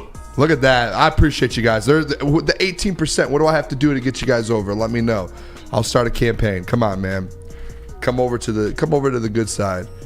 Don't be on the dark side. All right, Planet Fitness, let me tell you about it. The home of the judgment-free zone where anyone, and we mean anyone, can feel comfortable and work on their fitness goals. Over at Planet Fitness, you will experience squeaky clean gyms that has tons of equipment, full body workout in just 30 minutes, and all memberships include fitness training. Get all that for just $10 a month, no commitment, no matter where you are.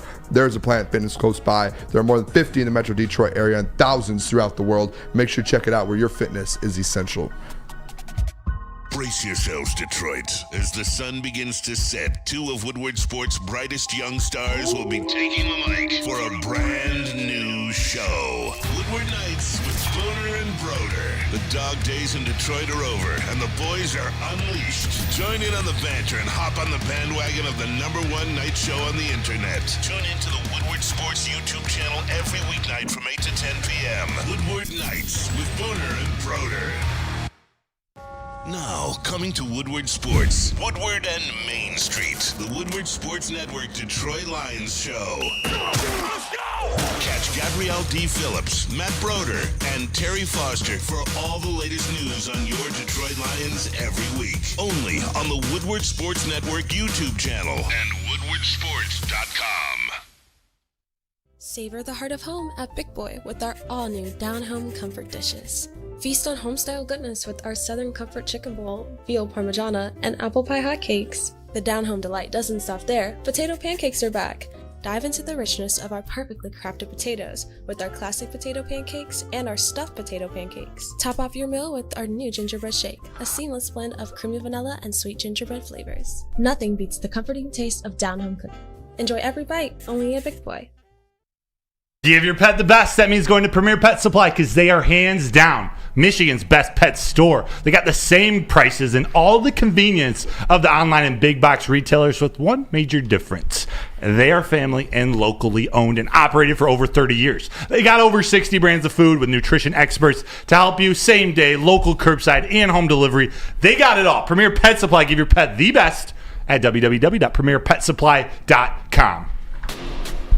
All right, welcome back. Woodward Nights with Booner and Broder on the Woodward Sports Network. Appreciate you guys all tuning in. Tuesday night, Detroit Lions. It's a beautiful night in Detroit. Lions are playing the Minnesota Vikings this week, but we're going to break down this game. I know it's Tuesday. Usually Monday we break it down, but Happy New Year, everyone. Yeah. We are back. Make sure you guys hit that like button for us. We're at 125. We are about 77 away from 202 for the Amon-Ra St. Brown number. If everyone hits that like button here that's watching us. We're going to get into this game, though, breaking it down a little bit. And I wanted to start on the offensive side of the ball. The good, the bad, and the ugly. Yes, because I felt like typically throughout the year, it's been the defense that we've had to talk about and the bad and the mistakes and everything that happened. This game specifically, a game to where I sat up here last Friday and I gave the score prediction. And I said, literally, if you score more than 24 points, if you get to 24, you're going to win this football game. And they ended up losing 20-19. And so the defense stepped up. They got what they were. They got it done. And it wasn't enough. And it was this offense. And I think, to be honest, Broder, and I'm going to be honest with you here, maybe you could say it falls down a little bit to Ben Johnson. And I think that's where it goes because... So just say what you got to say. You don't need to weasel around it. Do the Dan Campbell impression real quick. What did Dan Campbell say today? Oh, to a T? No, with Octane? with Costa. Controlled octane? With Costa. Oh, just tell it to me. Say, that's what he said? He just said, tell it to me. Tell me how it is. Yeah. How would you say it on the radio? Tell it to me right now. Yeah. Ben Johnson was bad. Yeah. It felt like that he should have had a specific game plan to run the ball on this team. We all talked about it. That was the main point of this football game, was you have the best offensive line in the NFL. When those guys are together, you're 6-0. And now 6-1. But you have an advantage when it comes down to that. They have like the 16th, 17th ranked rush defense going into the game. You have the number one offensive line in the NFL. You're the best running back duo in the NFL. And it felt like Ben Johnson did not do that at all. And when he did, they were successful, Broder. Like, they went down there and scored. But I'm going to read this off here real quick. The score, the drives throughout the game, because this is shocking. When you go back and just look at the drive, the scoring summaries and the drives of this game, first half, you open up the game with a field goal. Correct? You go down, you go up 3-0 right away. You get the ball. Drive. Great drive. 3-0. You would love the touchdown. Got points. 3-0. After that, the rest of the half, a punt, a punt, downs, and that was turnover on downs. And I believe actually that was the fourth and goal to where they could have kicked the field goal to go up, I think, to go 7-6. And that was the germ pass earlier in that drive as well. So you had 3 straight punts, and then you were about to punt all the way backed up, and you had to a Jalen Reeves-Maben fake punt to stay in that drive. You almost had 4 straight punts. And then right after that, guess what? Another punt. So outside of that first scoring drive that you had, you basically punted on every single drive. If you didn't have that germ 4th down completion, you punted on every single drive outside of your 1 field goal drive. Actually, the end of that drive was a turnover on downs. And turnover on downs. Turnover on downs. They didn't take the They points. didn't take the points, and they didn't get it. So you basically, literally, you got the field goal, and then you got nothing going forward from that. That, to me, was the difference of this football game. People might say the second half, this, that. When Ben Johnson, he had his game plan, you would think, too, to start a game, you have that first quarter game plan, that first half game plan. I don't know what the thought process was behind that. To me, it's, hey, just get the ball in Jahmyr Gibbs and David Montgomery's hands and let them go to work. Because in the second half, as soon as you came out, you did that to start the second half, and you went and scored a touchdown with David Montgomery having 40 rushing yards. But then right after, went away from it.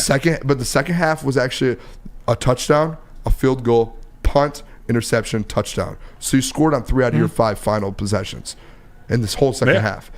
So, Broder, I don't know what your thoughts are on the Ben Johnson thing, but I do think that was a game to where it wasn't my favorite call game. Not the best game plan. Yeah, and there were things like, not just like the overall game plan, and I agree with everything you said about just finding a consistent running game, just using David Montgomery. Like, it was either David Montgomery or Jahmyr Gibbs. Like, I wanted a little more of both of them, almost coincided with each other. At the goal line, I swear, if I see another shotgun formation with a slow developing zone run to Jahmyr Gibbs, I'm gonna scream. Let him when you're there, that's why you have David Montgomery. Like, that's why you run him behind the offensive line. Yeah. When you're in shotgun, especially shotgun, that allowed those defenders to get through. And I know we're talking Jared Goff, we're talking Ben Johnson. Totally fair. That offensive line, particularly Graham Glasgow and Jonah Jackson, played horrible. Bad. And Corey Berry said, did Ben Johnson throw 2 interceptions? All right, the 2 interceptions, but what about the 5 punts and the one time where you got backed up and you had to run a fake punt at your own 35? And don't get me wrong, those interceptions 6 out of your 11 are huge. They're huge, yes, but 6 out of 11 drives that you had in that game were punts, or you had to do a fake punt and got a turnover on downs. Yeah, you see what I'm saying? Like, over half of your possessions were punts. Yeah. And when you have a top 5 offense and you're going up against a team like Dallas, to where that's what you're supposed to take advantage of because they score 40 points per game, and your defense takes them from 40 all the way down to 20 in a football game, what are 6 out of the 11? Yeah. And to be clear, like, that's okay. People do have to be held accountable. Like, we praise Ben Johnson, but a game like that, it's like, hey man, like, if you do that in the playoffs, we're done. It's over. Yeah, if you throw 2 interceptions, you're not going to win games. And it's when the interceptions came, it was rough. It was not Jared Goff's best game. It wasn't Ben Johnson's best game. It wasn't the offense's best game. But they were still in it at the end. That's because of that defense. And I don't know if we're getting to that now, but what they were able to do on offense, like, you see when Jared Goff had time, at any time in that game, he had a second. At any time in the pocket, he was the Jared Goff that we've come to learn, who can make those plays, make the throws. He missed 1 or 2 that were unlike him actually in this game. But as soon as there was pressure, which came up the middle most of the time from DeMarcus Lawrence, that's when we kept running into these problems. That's when the offense lost all of its rhythm. So it's everybody's fault. You saw too when he did have time, and it just comes back to that at the end of the day. And I know that's like one of the negatives about Jared Goff. It's like it comes down to if he has time. Like, if he's able to be protected in the pocket, he's going to play a good game. The first turnover, the little screen pass that was supposed to go opposite, that one was kind of a little, to me, it was like a one-off because he has to hurry up and get it back under pressure, tries to get to the screen, and you, like, if you're throwing a screen pass, are you going to really be able to see the defender behind him? And then the second one, that one was just, 1, it was a bad throw. That was a bad one. And 2, it was just a great defensive play. It was like all together mix. So yeah, and in the first one, you going? Yeah. No, I was just going to bring up the JMO bomb because a lot of people talk about how Jared Goff can't throw under pressure. He stepped up in the pocket and took a big hit on that play. And he put it in his able basket. to get it to J-Mo in stride. So I just wanted, that's case, exhibit A for people that say Jared Goff can't handle throwing under pressure. Yeah, and on that first interception on the screen pass, that was an incredible play by Jordan Lewis. I still don't like the throw by Jared Goff. Some people aren't giving him credit. It's like he threw an interception. Great play by Jordan Lewis. I think it was Micah Parsons. Someone blew right by Graham Glasgow. You see him turned around. If you have Micah Parsons coming at you and you know that it's a play, it's the reason, and it blew blind by him. I'm sure I'm gonna have to go back and rewatch this again though, because I'm sure it was all day long. It's a screen pass. A couple guys get let go and you dump it over there. If you're getting under pressure like that as a quarterback, you're probably just trying to get it over there quick. And it's one of those plays where, okay, I trust my running back. Boom. Jordan Lewis reads the play very well, makes a great play on the ball. It's a one read thing. It's a screen and pass. Actually, if he has one more split second, you know how Jared Goff just throws it in the ground and play dead? I think he does something like that. If he sees him and notices it, he's not like, that was just a kind of, but the second one, that was a tough pass behind him a little bit, like wobble. It was just, it wasn't Sam great. Laporta blocking, I thought it was his worst game of the season. Yep. He played well that last drive. He made a couple big catches throughout the game, but he whiffed on two or three in the first half where the defensive end or defensive tackle or defensive end or outside linebacker immediately stuffed the running back at the line. James Mitchell had a bad game. He had a penalty early in the game. He missed the block on the J-Mo reverse. And Jordan Lewis also made a good play on it. But if J-Mo, James Mitchell, if he makes that block, J-Mo's gone. Yes, he had a caravan of Penei Sewell in there. And what do we do? Actually, go ahead. I got something to say about the once we start talking about the other 2-point conversions, the second and third ones, I got more to say about Well, there James. was multiple times. I just want to throw this out there real quick, and we'll get into it because we're just going to stick offense here, so we'll do the 2-point conversions and stuff real quick. There was multiple times, though, the offensive line, like the replays pop up, and they're just missing blocks. Taylor Decker just blatantly just trying to go double instead of taking a guy thinking, oh, he's getting picked up, and he's not, and the guy just gets right by. Like, that happened way too many times. That, to me, yes, those guys are blocking bad. Maybe that's a scheme thing to where they felt like, hey, we set this up. Because, I mean, why else would he go to try and double someone and let someone straight through? This is the best offensive line in the NFL. So what is going on? That stuff you have to figure out, especially versus teams like Dallas, because you knew that defensive line was going to be like that. When you're in the playoffs, you're going to go up against defensive lines every weekend like that. Mm-hmm. So they have to get that together. They have to figure that out. I have confidence they do, though. Oh, yeah. Best offensive line in the NFL. I think they do. They were the two guys last second.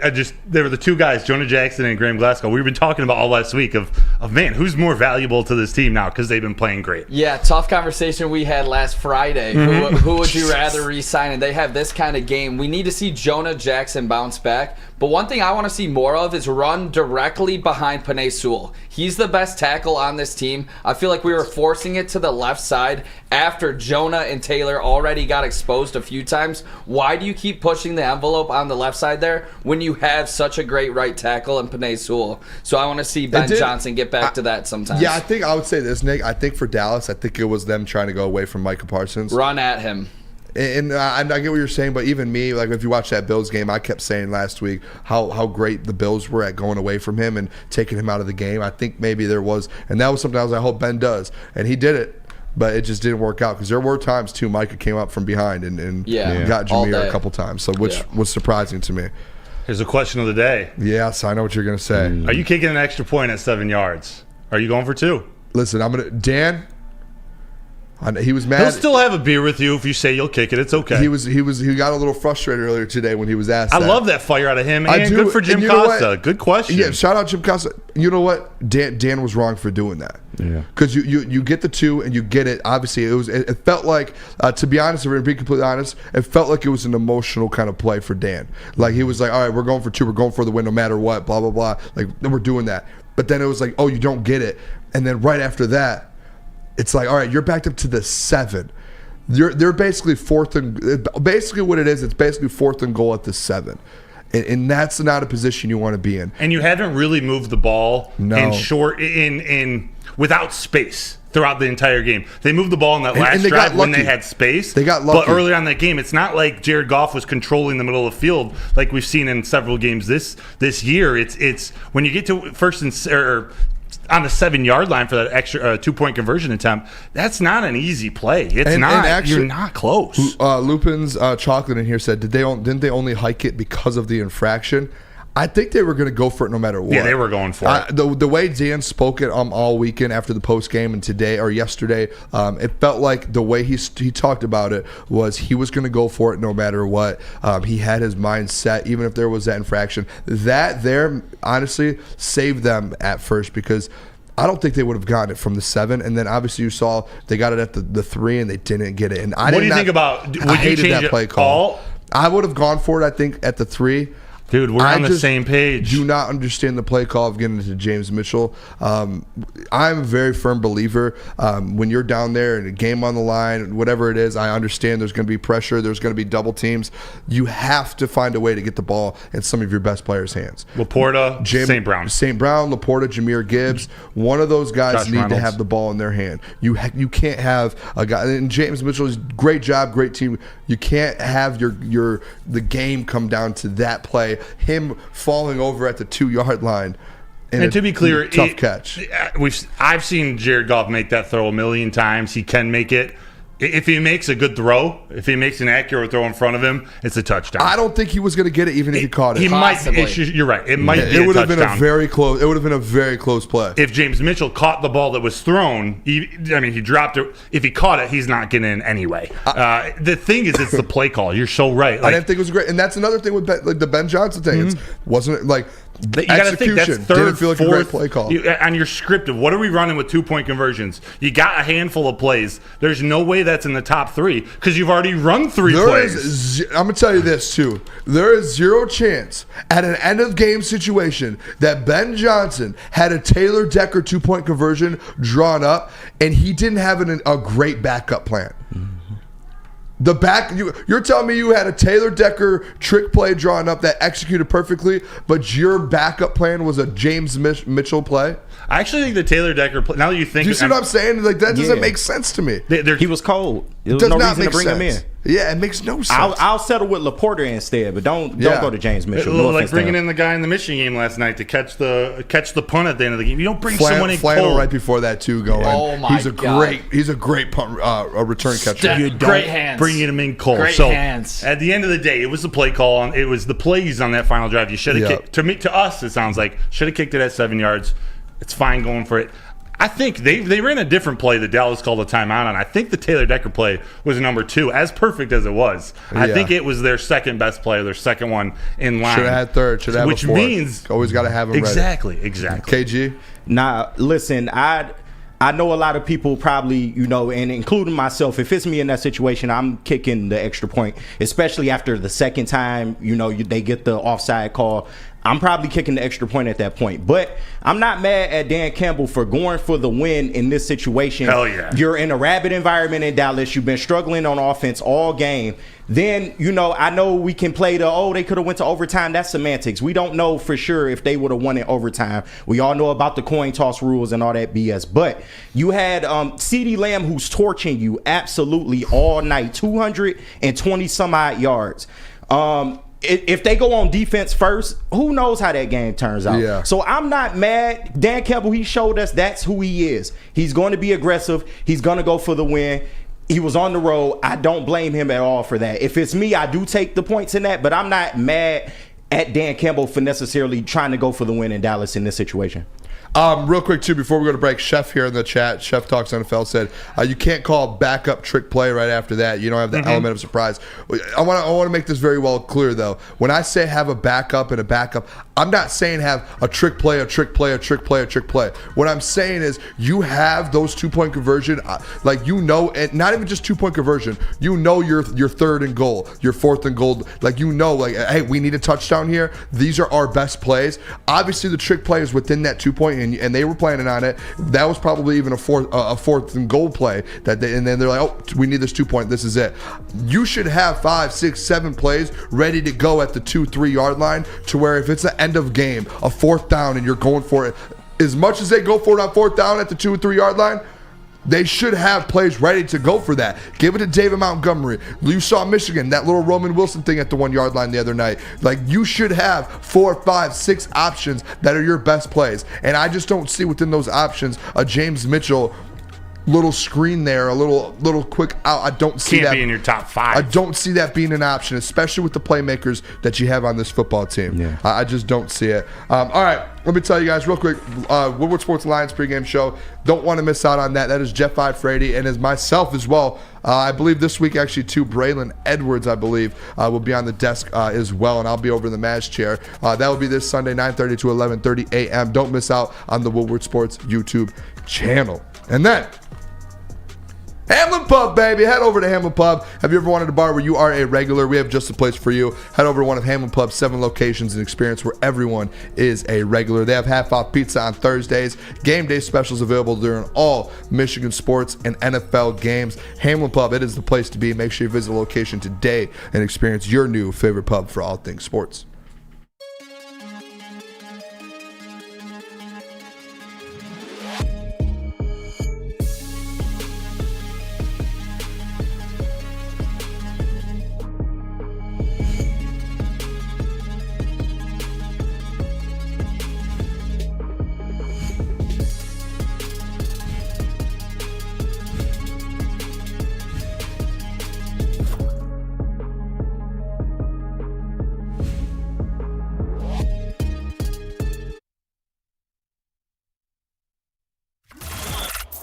Woodward Sports' own Tom Mazaway and Sam Stick Day will be hosting our Lions postgame show after every Lions game all season long. Tune into the Woodward Sports YouTube channel for his hot-off-the-press takes, game analysis, and Kool-Aid sipping celebrations. You won't want to miss it. Join Maz, Stick, and special guests each week immediately following every Lions game, exclusively on the WSN YouTube channel. Now, coming to Woodward Sports, Woodward and Main Street, the Woodward Sports Network Detroit Lions show. Let's go! Catch Gabrielle D. Phillips, Matt Broder, and Terry Foster for all the latest news on your Detroit Lions every week. Only on the Woodward Sports Network YouTube channel and woodwardsports.com.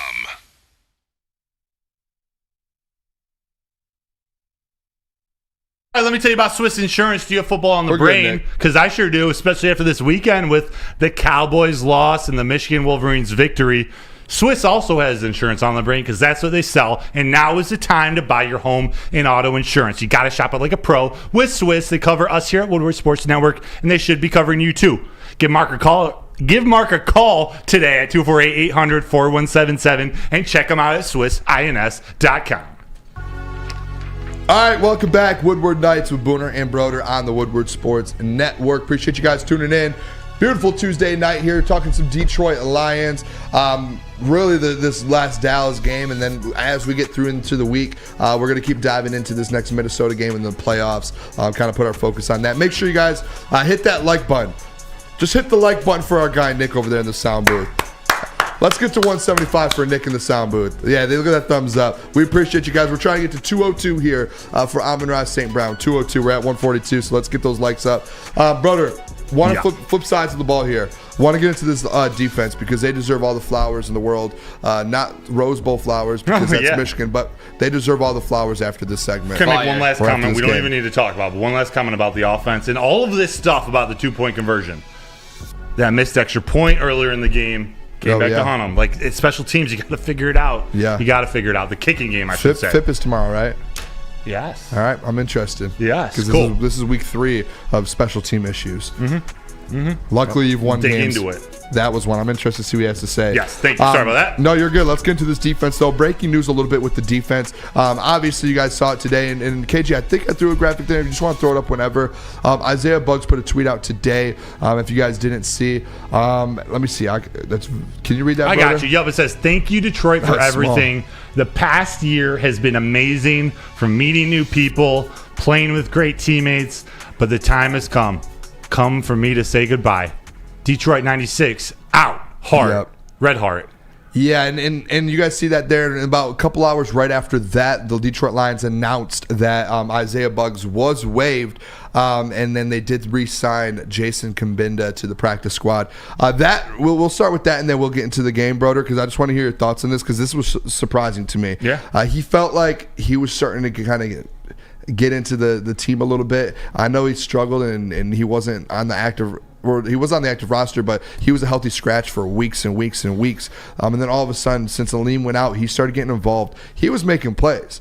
So that's why it was a little shocking to me that he was the guy that got cut or waived. When I saw that, I was actually like, what's going on right now? And I do trust Brad. So I do believe there's something on the back end or behind the scenes that none of us know about that's happening. So I'm not going to question him. Yes, because I'm not going to question Brad with that decision. I think he knows what he's doing. We've seen him make plays.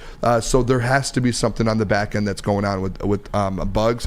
What are your thoughts? Because you're in Allen Park. Yeah. Have you heard anything or kind of what's the insight Not anything on that? for sure, but there is some friction with some coach on the defensive side of the ball. And it started all the way from the beginning of the season. Again, we don't know exactly what the problem is because it started with him missing parts of, I believe it was the voluntary training camp. I can't remember if he had a baby or if there was a death in the family, but he had just had to take a couple weeks to himself.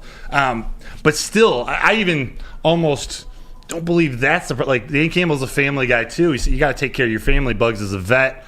Buggs has been he came here in 2021, excuse me, at the bottom and helped turn this baby around, and he's been a good teammate. So I really don't know exactly what it is, but there's definitely some friction with one of his coaches on the defensive end for them to waive a defensive tackle, whether he's going to play or not. That is arguably one of the top two needs of this team at this very moment, heading into a playoff rush. So why would you move on from him? You got a bunch of young guys. They did bring in Alu, but it doesn't make a ton of sense. It doesn't help financially. His role is more valuable than Kabinda's.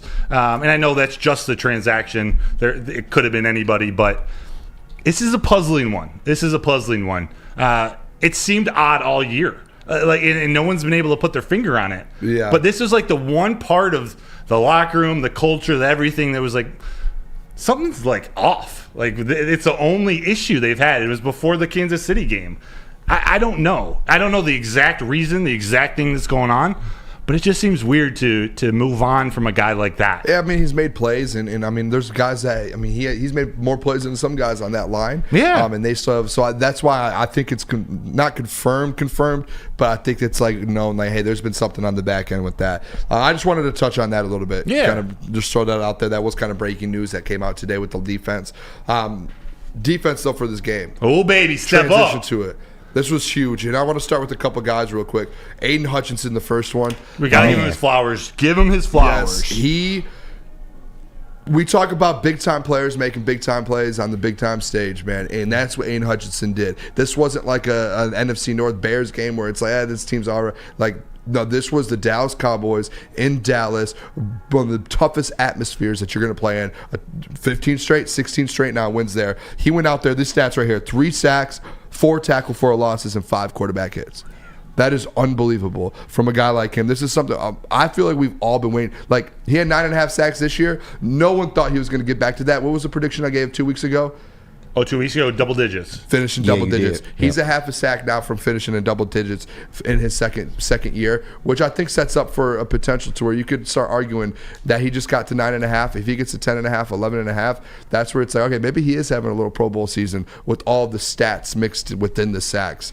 KG? Hey, real quick, I got to point it out. We figured it out, y'all. We figured out what's wrong with Aiden Hutchinson. It's the sleeve, bro. He plays with the sleeve. Hey. He gets 3 sacks. We need Hutch with the sleeve going from here on forward. I like that. Great I didn't notice observation. that. The shaved head, the sleeve, like I like that a little bit. He played great. He needs to wear that sleeve. And to be clear, he's been playing great all year. He has. Yeah, I mean, he just hasn't. He's gotten to the quarterback. He just hasn't finished. And I know it's like a joke, like the pressures and everything. But it's like every single time you see these accounts tweet out something with edge rushers, Aiden Hutchinson's at the top. He's at the top of everything. The only thing he's not at the top is sacks. Yeah. And he just could not. All year long, he just cannot figure out a way to get to the quarterback and finish the job. And he did it yesterday. 3 sacks, and they were big time sacks too. Like it's a close game. That's an offense too, and as well as too. If you guys want to name another player here, Ify Melifonwu. With another interception and having just a massive game, taking that step forward. This defense just all around. I really like today when I was just looking at it, taking notes. It's like that was a team that in 15 straight games in Dallas and this whole season so far, they averaged 40 points per game at home this year. And the Detroit Lions defense, the defense that everyone's like, oh, AG struggles. He has scripted up some great plays. He put together some great stunts, some great blitzes, everything you needed, man. AG put it together, and he went in and held a team that averages 40. He held them to 20 and gave his team a chance when that offense was struggling. And yeah, you could be like, oh, Booner, CD went off. At the expense of that, holding that team to 20 points, I will take that every day. Yeah. I say that all the time. If a player wants to go off, but you can hold that team to 20 points, give that to me, fellas. I'll take that all day long. Yeah. 237 yards. Like that, CeeDee Lamb beat them. Not won the game for Dallas, but CeeDee Lamb won his matchup on the day. Oh, that's for sure. But we knew that secondary was going to struggle Kendall versus CeeDee. barbecue chicken. But look, oh my gosh, with all that, they only scored 20 points. Yeah, like that's what you making a team one dimensional. And actually, it was almost less than one dimensional because they shut down the run game.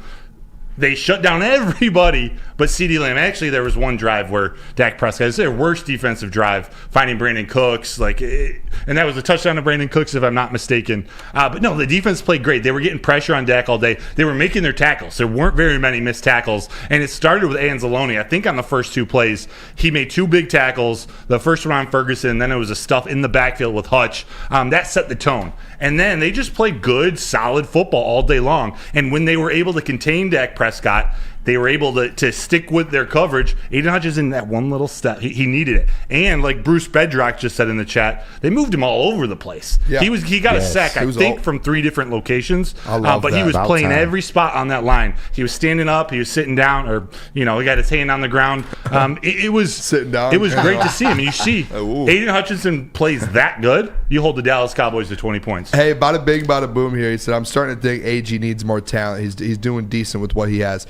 I think that's been a thing where like throughout the year. How about the development? There's been 2 sides of it. There's been the, hey, AG, it's time to start blitzing more because you don't have the talent to just throw out your defense, so you do have to scheme a lot more up. And at the same time, with that, he didn't have the talent to do, he didn't have the talent, and he doesn't have the weapons to be able to go out and do what he wants to do. But in Dallas, I mean, to hold them to 20 points, and with what you have, especially with those the corners and stuff with CeeDee Lamb, that is a big deal. That is huge. Shout out to AG for that. I know CeeDee Lamb wasn't able to get contained, but that was big time, I think. One thing that we do have to say about this defense and putting up or only allowing 20 points is CeeDee Lamb did fumble at the 1-yard line. That did turn into a touchback. Kendall Vildor made up for it. Yeah, Vildor made the good play on it, but that could have been a massive play in the game for the Cowboys. Luckily, that one went our way. We do have to find out a way to contain him a little bit more if we do match up in that second meeting in the playoffs. Yeah, but I mean, the second meeting in the playoffs too. This is the thing with this defense.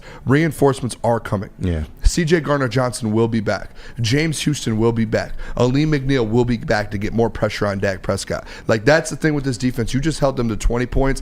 On the road, you have more weapons coming on that defense. If your offense just gets back to average, that offense did not play this is a top 5 offense. They played top 25 offense on Saturday night. So if they get back to top 10, this team's. That's why I do think this team is going to be very scary in the postseason. More flowers to put out. You're right. Those guys are coming back, but they're not back yet. So what does that mean? The guys who made the plays yesterday were guys who they've developed. Mm-hmm. These are the guys we've been waiting for, and they're getting better. We got to give AG and that coaching staff a little bit of credit. Plus the addition of some guys like Bruce Irvin and Kendall Vildor mid-round, but he's a practice squad player too. They're all developing, and that bodes well for the future. All right, let's hit break. When we come back, we're going to talk about the playoffs here a little bit. Potential matchup, actually. There's a couple scenarios that can happen that... Bring it on. Throw a couple people off here. Bring it on, Throw some people off here. Broder, tell us about Dispo. Let me tell you about Dispo, because you want to start the year lifted. Visit Dispo Dispensary today for exclusive new deals. You can experience Dispo Dispensary, a team that curates an unbelievable atmosphere mixed with fresh inventory from Michigan's largest variety of products. So come through our stores or order Dispo Dash today. New year, new deals, same plug. Dispo Dispensary, disposhops.com. Your local cannabis plug. Come to any Lady Jane's Haircuts for Men for an award-winning haircut experience from one of our talented stylists and register for a once-in-a-lifetime opportunity to win an all-expenses-paid suite for the 2024 NCAA tournament for you and 5 of your best buds. That's right, college basketball's most elite event. You and your 5 best friends just get to any Lady Jane's today for an award-winning haircut experience and automatically register to win the trip of your dreams. Lady Jane's Haircuts for Men, open 7 days a week. Walk in anytime. Lady Jane's, it's wicked awesome. Join Woodward Sports' own Jeff Iafrate along with special WSN guests for the most anticipated Lions season in decades. Filled with different surprises and expert analysis. You're not going to want to miss out. Go to our Woodward Sports YouTube channel on Sundays and tune in live from 9:30 to 11:30 a.m.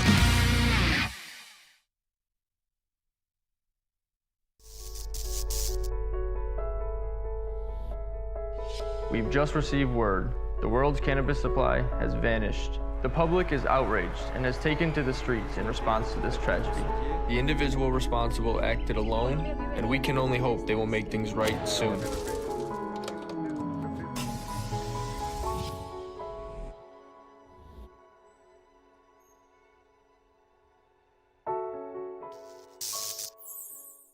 Savor the heart of home at Big Boy with our all-new down-home comfort dishes. Feast on home-style goodness with our Southern Comfort Chicken Bowl, veal parmigiana, and apple pie hotcakes. The down-home delight doesn't stop there. Potato pancakes are back. Dive into the richness of our perfectly crafted potatoes with our classic potato pancakes and our stuffed potato pancakes. Top off your meal with our new gingerbread shake, a seamless blend of creamy vanilla and sweet gingerbread flavors. Nothing beats the comforting taste of down-home cooking. Enjoy every bite, only at Big Boy. Since 1996, Feldman Automotive has been driven to provide a fast, convenient, and first-class car buying experience. They call it the Feldman Advantage. They got 18 locations, so there's got to be a Feldman dealership somewhere in your backyard. So visit feldmanauto.com to find the location nearest you and check out Woodward Sports. We got the Morning Woodward Show, Big D Energy, every other Monday at the Novi location. Go buy a car. Yep, do that. I did. I got my Blazer at Feldman. I got my car. Because they're Detroit's number one Chevy dealer. Shout out Feldman, man. Shout out the people over at Feldman. Hooked me up with a nice little Equinox. All black, baby. All right, welcome back. Woodward Nights with Booner and Broder on the Woodward Sports Network. Appreciate you guys tuning in here. Want to get into this. If you guys can, everyone hit that like button for us. Let's get to 200 here. 202 at 157. We're almost there. What's the math there? Girls. Michigan man, what's the math there? 50, 44. 44 away. 45. Let's do it. 44 more likes. Everyone hit that like button right now. 202 in the chat. All right, let's do this. Let's get to this segment here. The playoffs for the Detroit Lions. Playoff picture has changed a little bit in the last 2 days. We thought that there was going to be a chance to get the 2 seed when you win. I know there's I think it's like a 3% chance there's still a 2 seed. 1% chance you can still get a 2 seed. Shout out KG. So I'm going to take that out. I think that 1%'s over. Not going to happen, right? Let's look at the 3 seed and the matchups that you can potentially get. I do agree with you, by the way, but I think that might be why Dan Campbell is going to play his starters because there is a chance. I don't know if I agree. I haven't decided yet. But anyways, go ahead. I don't know. I think he just wants to keep the guys fresh. That's where my head's at a little bit. Play them? Well, keep them fresh. Like, keep them in rhythm. You don't want to mess anything up. You want to keep those guys feeling it still. So you guys see right now, this is the current NFC playoff picture. So you see 49ers obviously get the bye, Packers at Cowboys, Rams at Lions, and then Eagles at the Bucs, which that's crazy matchup. But you guys see here right now, the matchup you guys all wanted. It seemed like a lot of people in Detroit. There's like the two sides of it, where there's like the people who are like, I want the Matthew Stafford thing. Like I want that. And then there's a side that's like, I would rather not. Me personally, do you want me to be completely honest here? Please. there's a situation that can happen here this weekend. I want to pull the games up real quick because I think this is the most likely scenario that happens this weekend. And I believe the Bears and the Packers play. If the Packers win and then the Rams lose to the 49ers, which that seems like the most likely scenario, I believe the Detroit Lions will host the Green Bay Packers. So the most likely scenario right now is the Packers. Packers if the Lions win. Yeah. Well, does it change if they lose? No, it does not. It doesn't. Minnesota doesn't have any. Lions are in the 3 seed no matter what. Okay, but the Minnesota win or loss doesn't affect Green Bay. Their seeding. I don't think so. Anyways, we'll figure it out. I think the Packers might have the tiebreaker over them. I could be wrong, to be honest. What are they at right now? What is Minnesota at? I think they're 7-8. I saw a tweet that just said if the Packers win and the Rams lose, then the Detroit Lions will most likely, I'm guessing a 90-something% chance they will face the Green Bay Packers at Ford Field. That's the matchup I personally would want. I don't really care about this this whole cute I get it. Like I loved Matthew Stafford growing up. I loved him. He was one of my favorite athletes in Detroit. Mm-hmm. I don't really care about this whole cute, let's end it all, let's beat Matthew Stafford and the Rams. Like, no, I want to play the team that you have the best chance of beating, which to me, I feel like the Packers are the worst team. I would rather go through the easiest path. And I get it where people are like, oh, well, we want to beat the best teams. Just give me the easiest team. Let's go the Packers, and then let's go focus on the Cowboys after that and go on the road. I'm with you. I don't know if Packers are the easiest team. They sure didn't look like it. I think they're worse than the Rams. They might be, but they look pretty damn good last week. Jordan Love looked arguably special. So they're playing good at this time. So are the Rams. Yeah, and I know you just lost to them, but that's the thing. It's like, hey, you just lost. Like, there's no way I see the Detroit Lions losing back-to-back games versus the Packers, especially a young quarterback like Jordan Love in the playoff atmosphere at Ford Field, first playoff game at Ford Field ever. Like, I just don't really I love Matthew Stafford. Just don't care about this whole storyline thing. Like, I just want to go win a playoff game and get this over with, and I want to get to round 2. And I get people wanted to do that narrative, but what happens when you do go in there and then that narrative's covering up the whole game and it's taking focus off the game and the guys are all thinking about that and that's all the story's about instead of just going and winning a playoff game. The Booner Path, we're talking about the Booner Path. Let's be realistic with the Booner Path. That's the Booner Path. And I get the fandom of it, but well, I get the fandom too. Outside looking in, I see it. There's an argument that the Rams aren't the better team than the Packers. Like, I think they have some serious mega flaws. They're playing great right now, though. So that's another. Both those teams are playing pretty good. Yeah. But I just think there were flaws on the offensive line for the Rams. Yeah. You don't know if Williams is going to be healthy. Their running back, their defense is so young. Aaron Donald isn't the same. He is Aaron Donald, so don't put my face on your chalkboard, Aaron. What do you think, Broder, KG? real quick, I know the point you're trying to make about the Packers. I still think the Lions are a better team than the Packers. If we go back to that Thanksgiving game, the Lions were on 3 days rest, and I don't think that gets pointed out a lot. They were coming off that Monday night game, had to turn right around and play that Thursday. So that turnaround was real short, and I think they just, they came in, they got smacked. And that's just what it is. And I don't want to, there's some people, I don't want to, we could beat Stafford. I'm not worried about that. I just don't care about this whole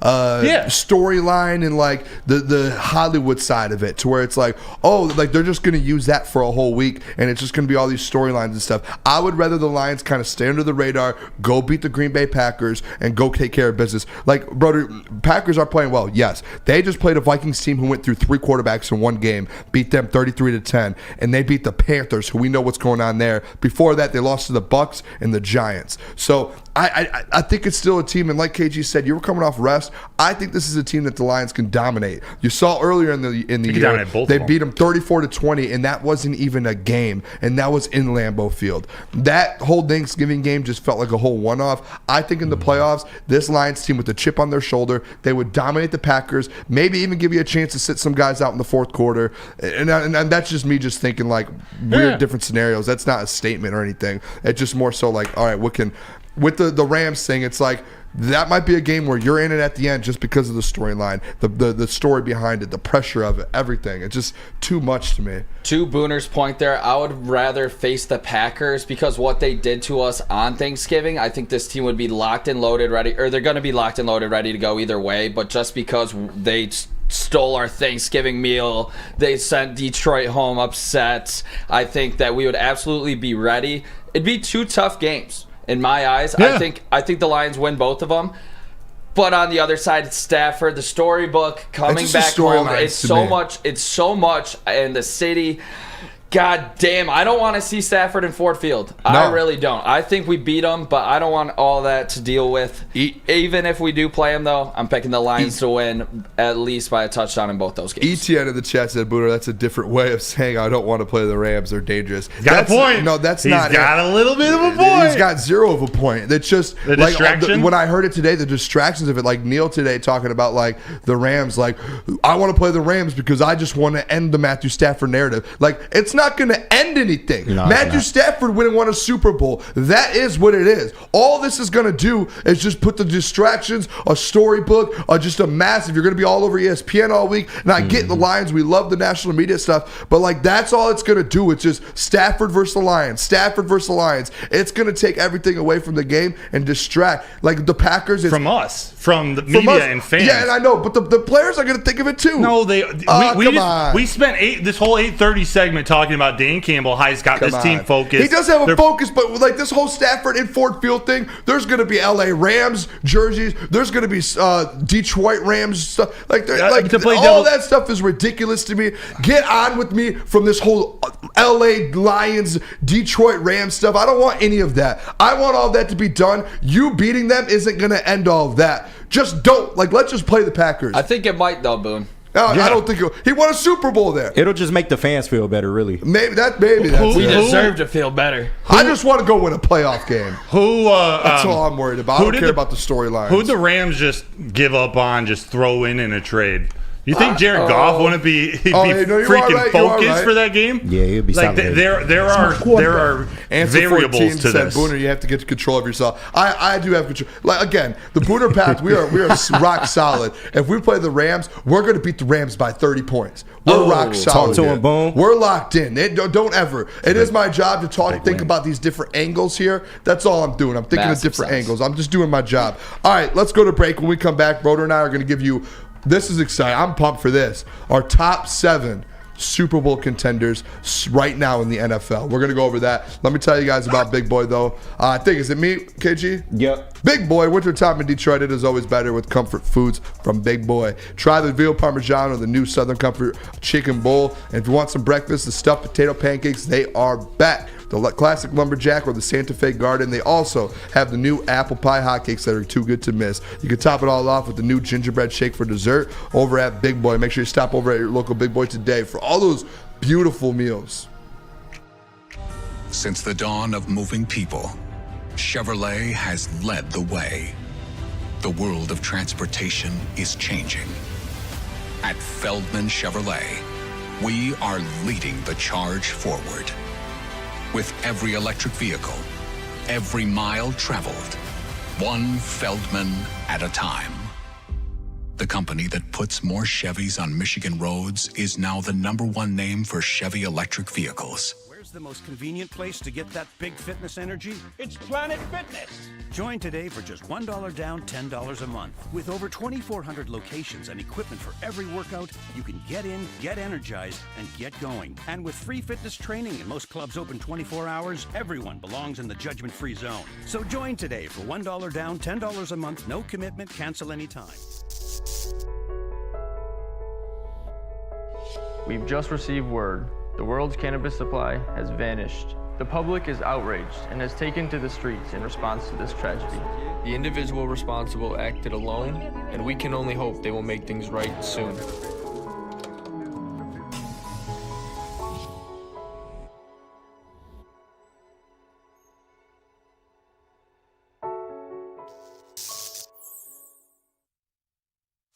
Join Woodward Sports' own Jeff Iafrate, along with special WSN guests for the most anticipated Lions season in decades. Filled with different surprises and expert analysis. You're not going to want to miss out. Go to our Woodward Sports YouTube channel on Sundays and tune in live from 9:30 to 11:30 a.m.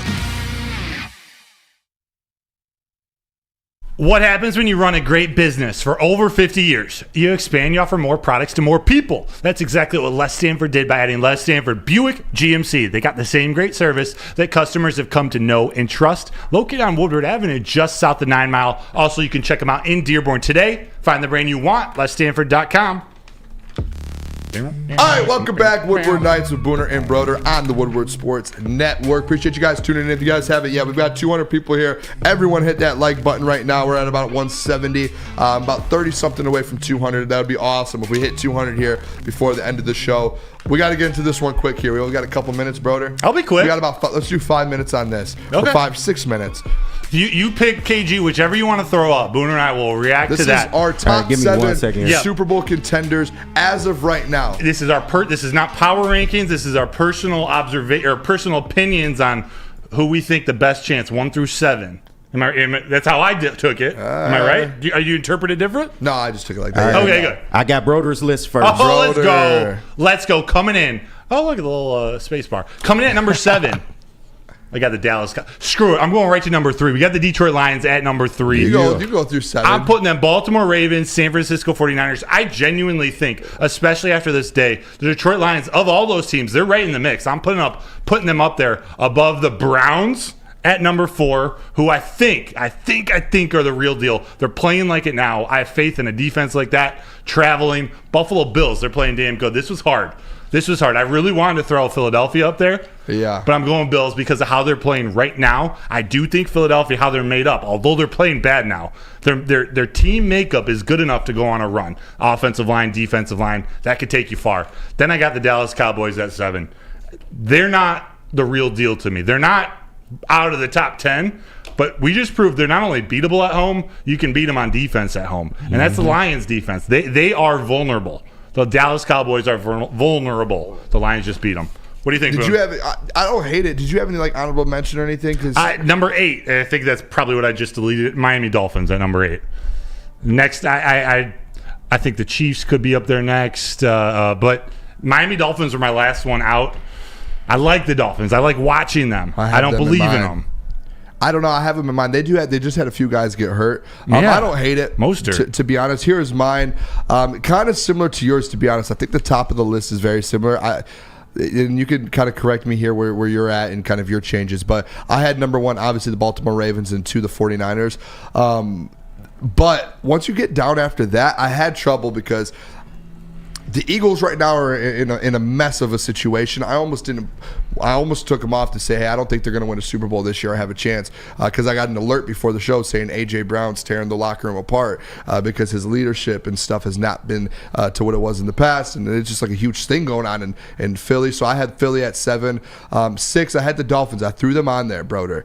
I do That's think okay. I know they have some guys hurt. They're very talented. The offense, it's the same thing with the Lions. Is that offense is explosive enough to where they can win in the playoffs? And if they just go get hot for a little bit, they're a tough team to kind of go up across there. Number 5, the Cowboys. I get this situation here. If anyone's not a Lions fan and doesn't see the actual light here of the Booner path and everything going on, I truly, after watching Saturday's night game, I truly believe that the Cowboys are worse than the Lions, and I think this Lions team is a lot better.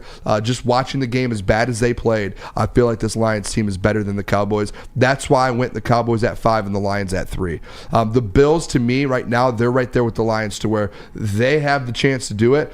There's a chance they lose Sunday that they don't even make the playoffs, and they're in my top 7 right now.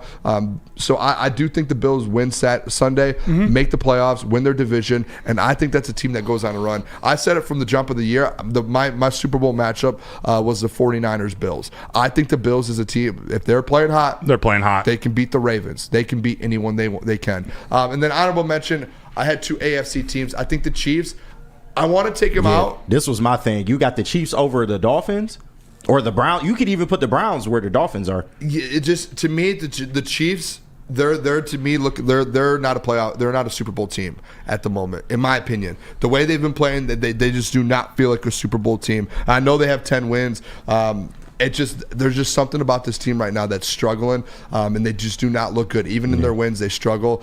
You don't believe in Flacco though? I believe in him. I believe in that. He's been there. He's been to a Super Bowl. He has. But it is a cool story. It's awesome what he's doing.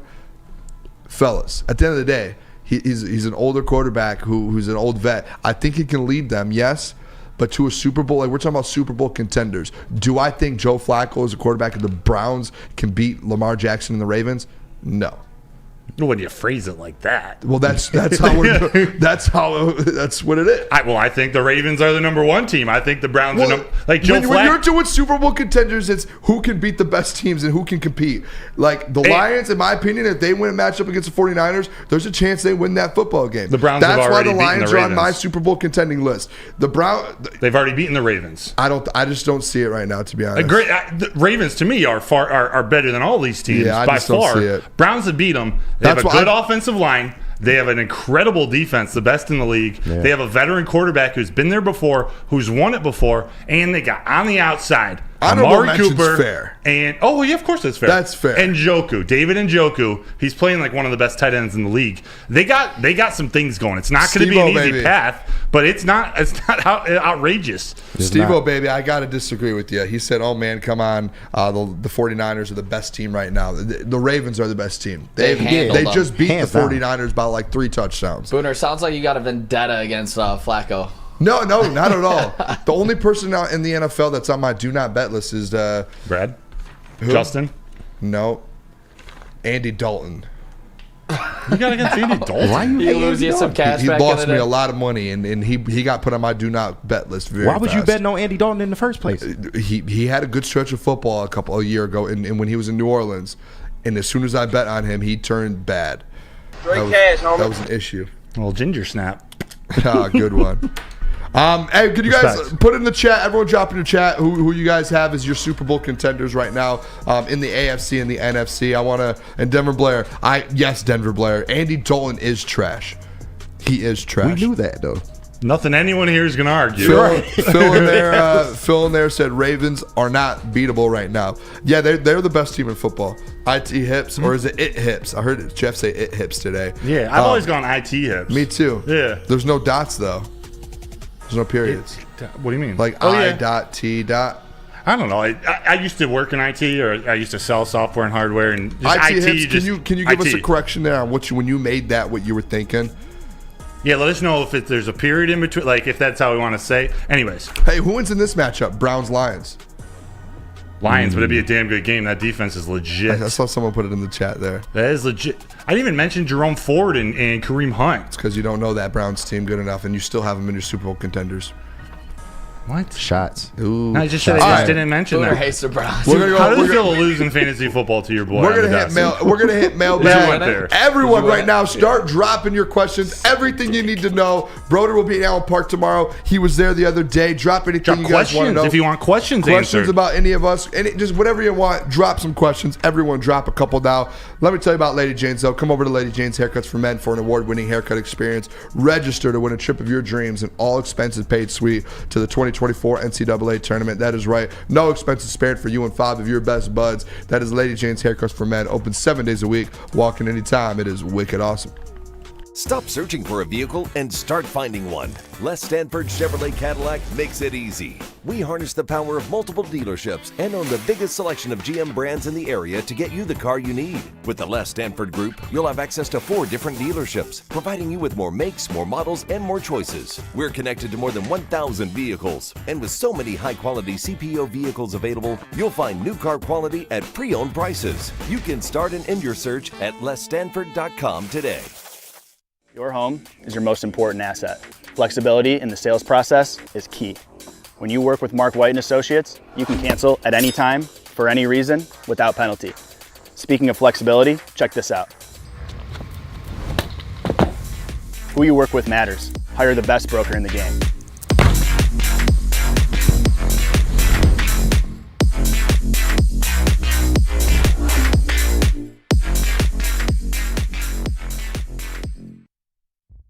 Brace yourselves, Detroit. As the sun begins to set, 2 of Woodward Sports' brightest young stars will be taking the mic for a brand new show. Woodward Nights with Booner and Broder. The dog days in Detroit are over, and the boys are unleashed. Join in on the banter and hop on the bandwagon of the #1 night show on the internet. Tune into the Woodward Sports YouTube channel every weeknight from 8 to 10 p.m. p.m. Woodward Nights with Booner and Broder. Join Woodward Sports and Long Drink live this Sunday, Week 18, for the official Lions VIP tailgate party. It's at Eastern Market. It's in shed number 5, and we're going to have a blast. So come hang out. Come pregame with your friends here at Woodward Sports Network and a ton of other Lions fans. It starts at 9:30, runs up until game time, and it is a blast. There's food, there's beverage, there's entertainment. It's all included. You just got to get your ticket at bullseyeeventgroup.com. Let's go. Bullseye. All Let's right, go. Welcome back, Woodward Nights with Booner and Broder on the Woodward Sports Network. Final stretch of the show here. We're getting mailbag. Make sure you guys can hit that like button. I don't know where we're at right now, but we're close to 200. We're right around that number, everyone. If we can get to 200 by the end of the show here, we're going to go for a couple minutes of mailbag here. First one I have here, answer 14. How many snaps for CD Deuce? Will he get a pick? And he said, let's go. I'm going to say this. I think 50%. 40 to 50% of the snaps, defensive snaps. Because typically he's a guy that plays almost all of them when he's fully healthy. I think about 40, 50, kind of just get him kind of slowly involved so then the playoffs the next week, he's able to go full. Mm-hmm. Yeah. That's my thought process. You guys have an opinion? Nah, perfect number, bro. Booner. I was going to say 35, 40%, enough to where his body can feel it and have something to recover from, but not too much where it takes too long to recover, or you risk injury. Yeah. But I don't think he'll get the interception this week, but in that playoff game, watch out. He is a ball hawk. He led the league last year, and he missed, 5 games? Another one here, Willem Vanderswag said, who on the defense from IR will be playing in the game against the Vikings? I think everyone. The only one that's up in the air right now, I think Aleem will, CJ Gardner-Johnson will. The only one up in the air, and Broder, correct me if I'm wrong, is James Houston. Correct. He is the one that we haven't heard about. I'm sure tomorrow will. Yeah, it's not confirmed that he's actually probably won't tomorrow with the coordinators speaking, but Thursday we'll know with Dan Campbell, at least a better idea. I think it's probably 50-50 now. Ready to score? Super chat, Edric Shelby. Ravens, Browns, San Fran, Lions, Bills, Miami, Dallas. I think the Browns can definitely beat the Ravens. By the way, I'm rocking with the Booner Path. Hey, let's go. Shout out Edric Shelby. Welcome to the Booner Path, my guy. By the way, that is a good hot take. Are the Browns kind of one of those teams? Like, I'm not saying they're the best team, but are they one that can sort of stand up to the Ravens the most, just with their defense, their offense? I think a defense does it. A defense does it. I have it. People are like, "Oh, Booter, you don't know the Browns." What have I done all year? Oh, you've been talking about Schwartz, and I've been talking about that defense, and I've been like the only one that's picked them every single week because of that defense. When you have a defense like that, you can win any football game. Yeah. And like if you can disrupt like that, that's why the Steelers are kind of dangerous a little bit. Even without a quarterback, it's like, hey, if TJ Watt and that defense steps up, that's a scary football team, man. Yeah. By the way, Mike Tomlin's about to be over 500 again. Bro.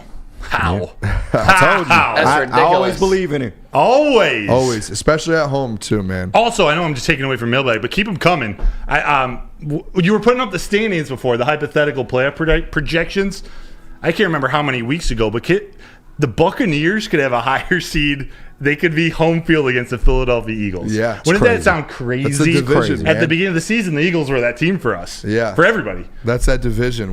They were supposed to be tanking, and now look at the Bucs, man. And I heard they like Baker a lot. They might keep him. They're going to give him one more year. He won a playoff game in Cleveland, man. That's a team that might invest in someone like J.J. McCarthy who needs an extra year.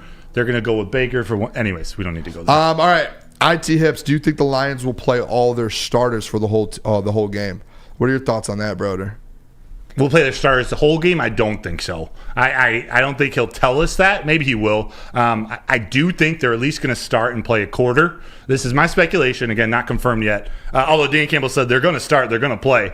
I do just feel like if he can get out of that first half with a healthy offensive line, hopefully with a lead, you pull them, or at least some of them, get some work in there for Colby Sorsdale from Yodi. Skipper can go play tackle for Penny or Decker. And then you know what you do? You give it to Teddy Two Gloves. You let him have a couple quarters. I think you just get a lead, and then if you do get a lead, Yeah. Just make sure you win the game. That's what I go down to. Just win the game and you're going to be good. This is actually a really good one here, Broder.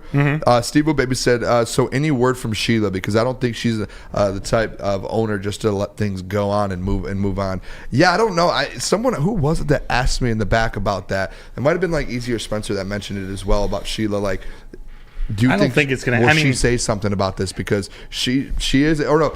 Might have been Stick. I can't remember. Someone mentioned it was like, this is a perfect time for Sheila to kind of hit back. It is, especially with with how she addressed the fans in the 1-6 start or the 1-5 start.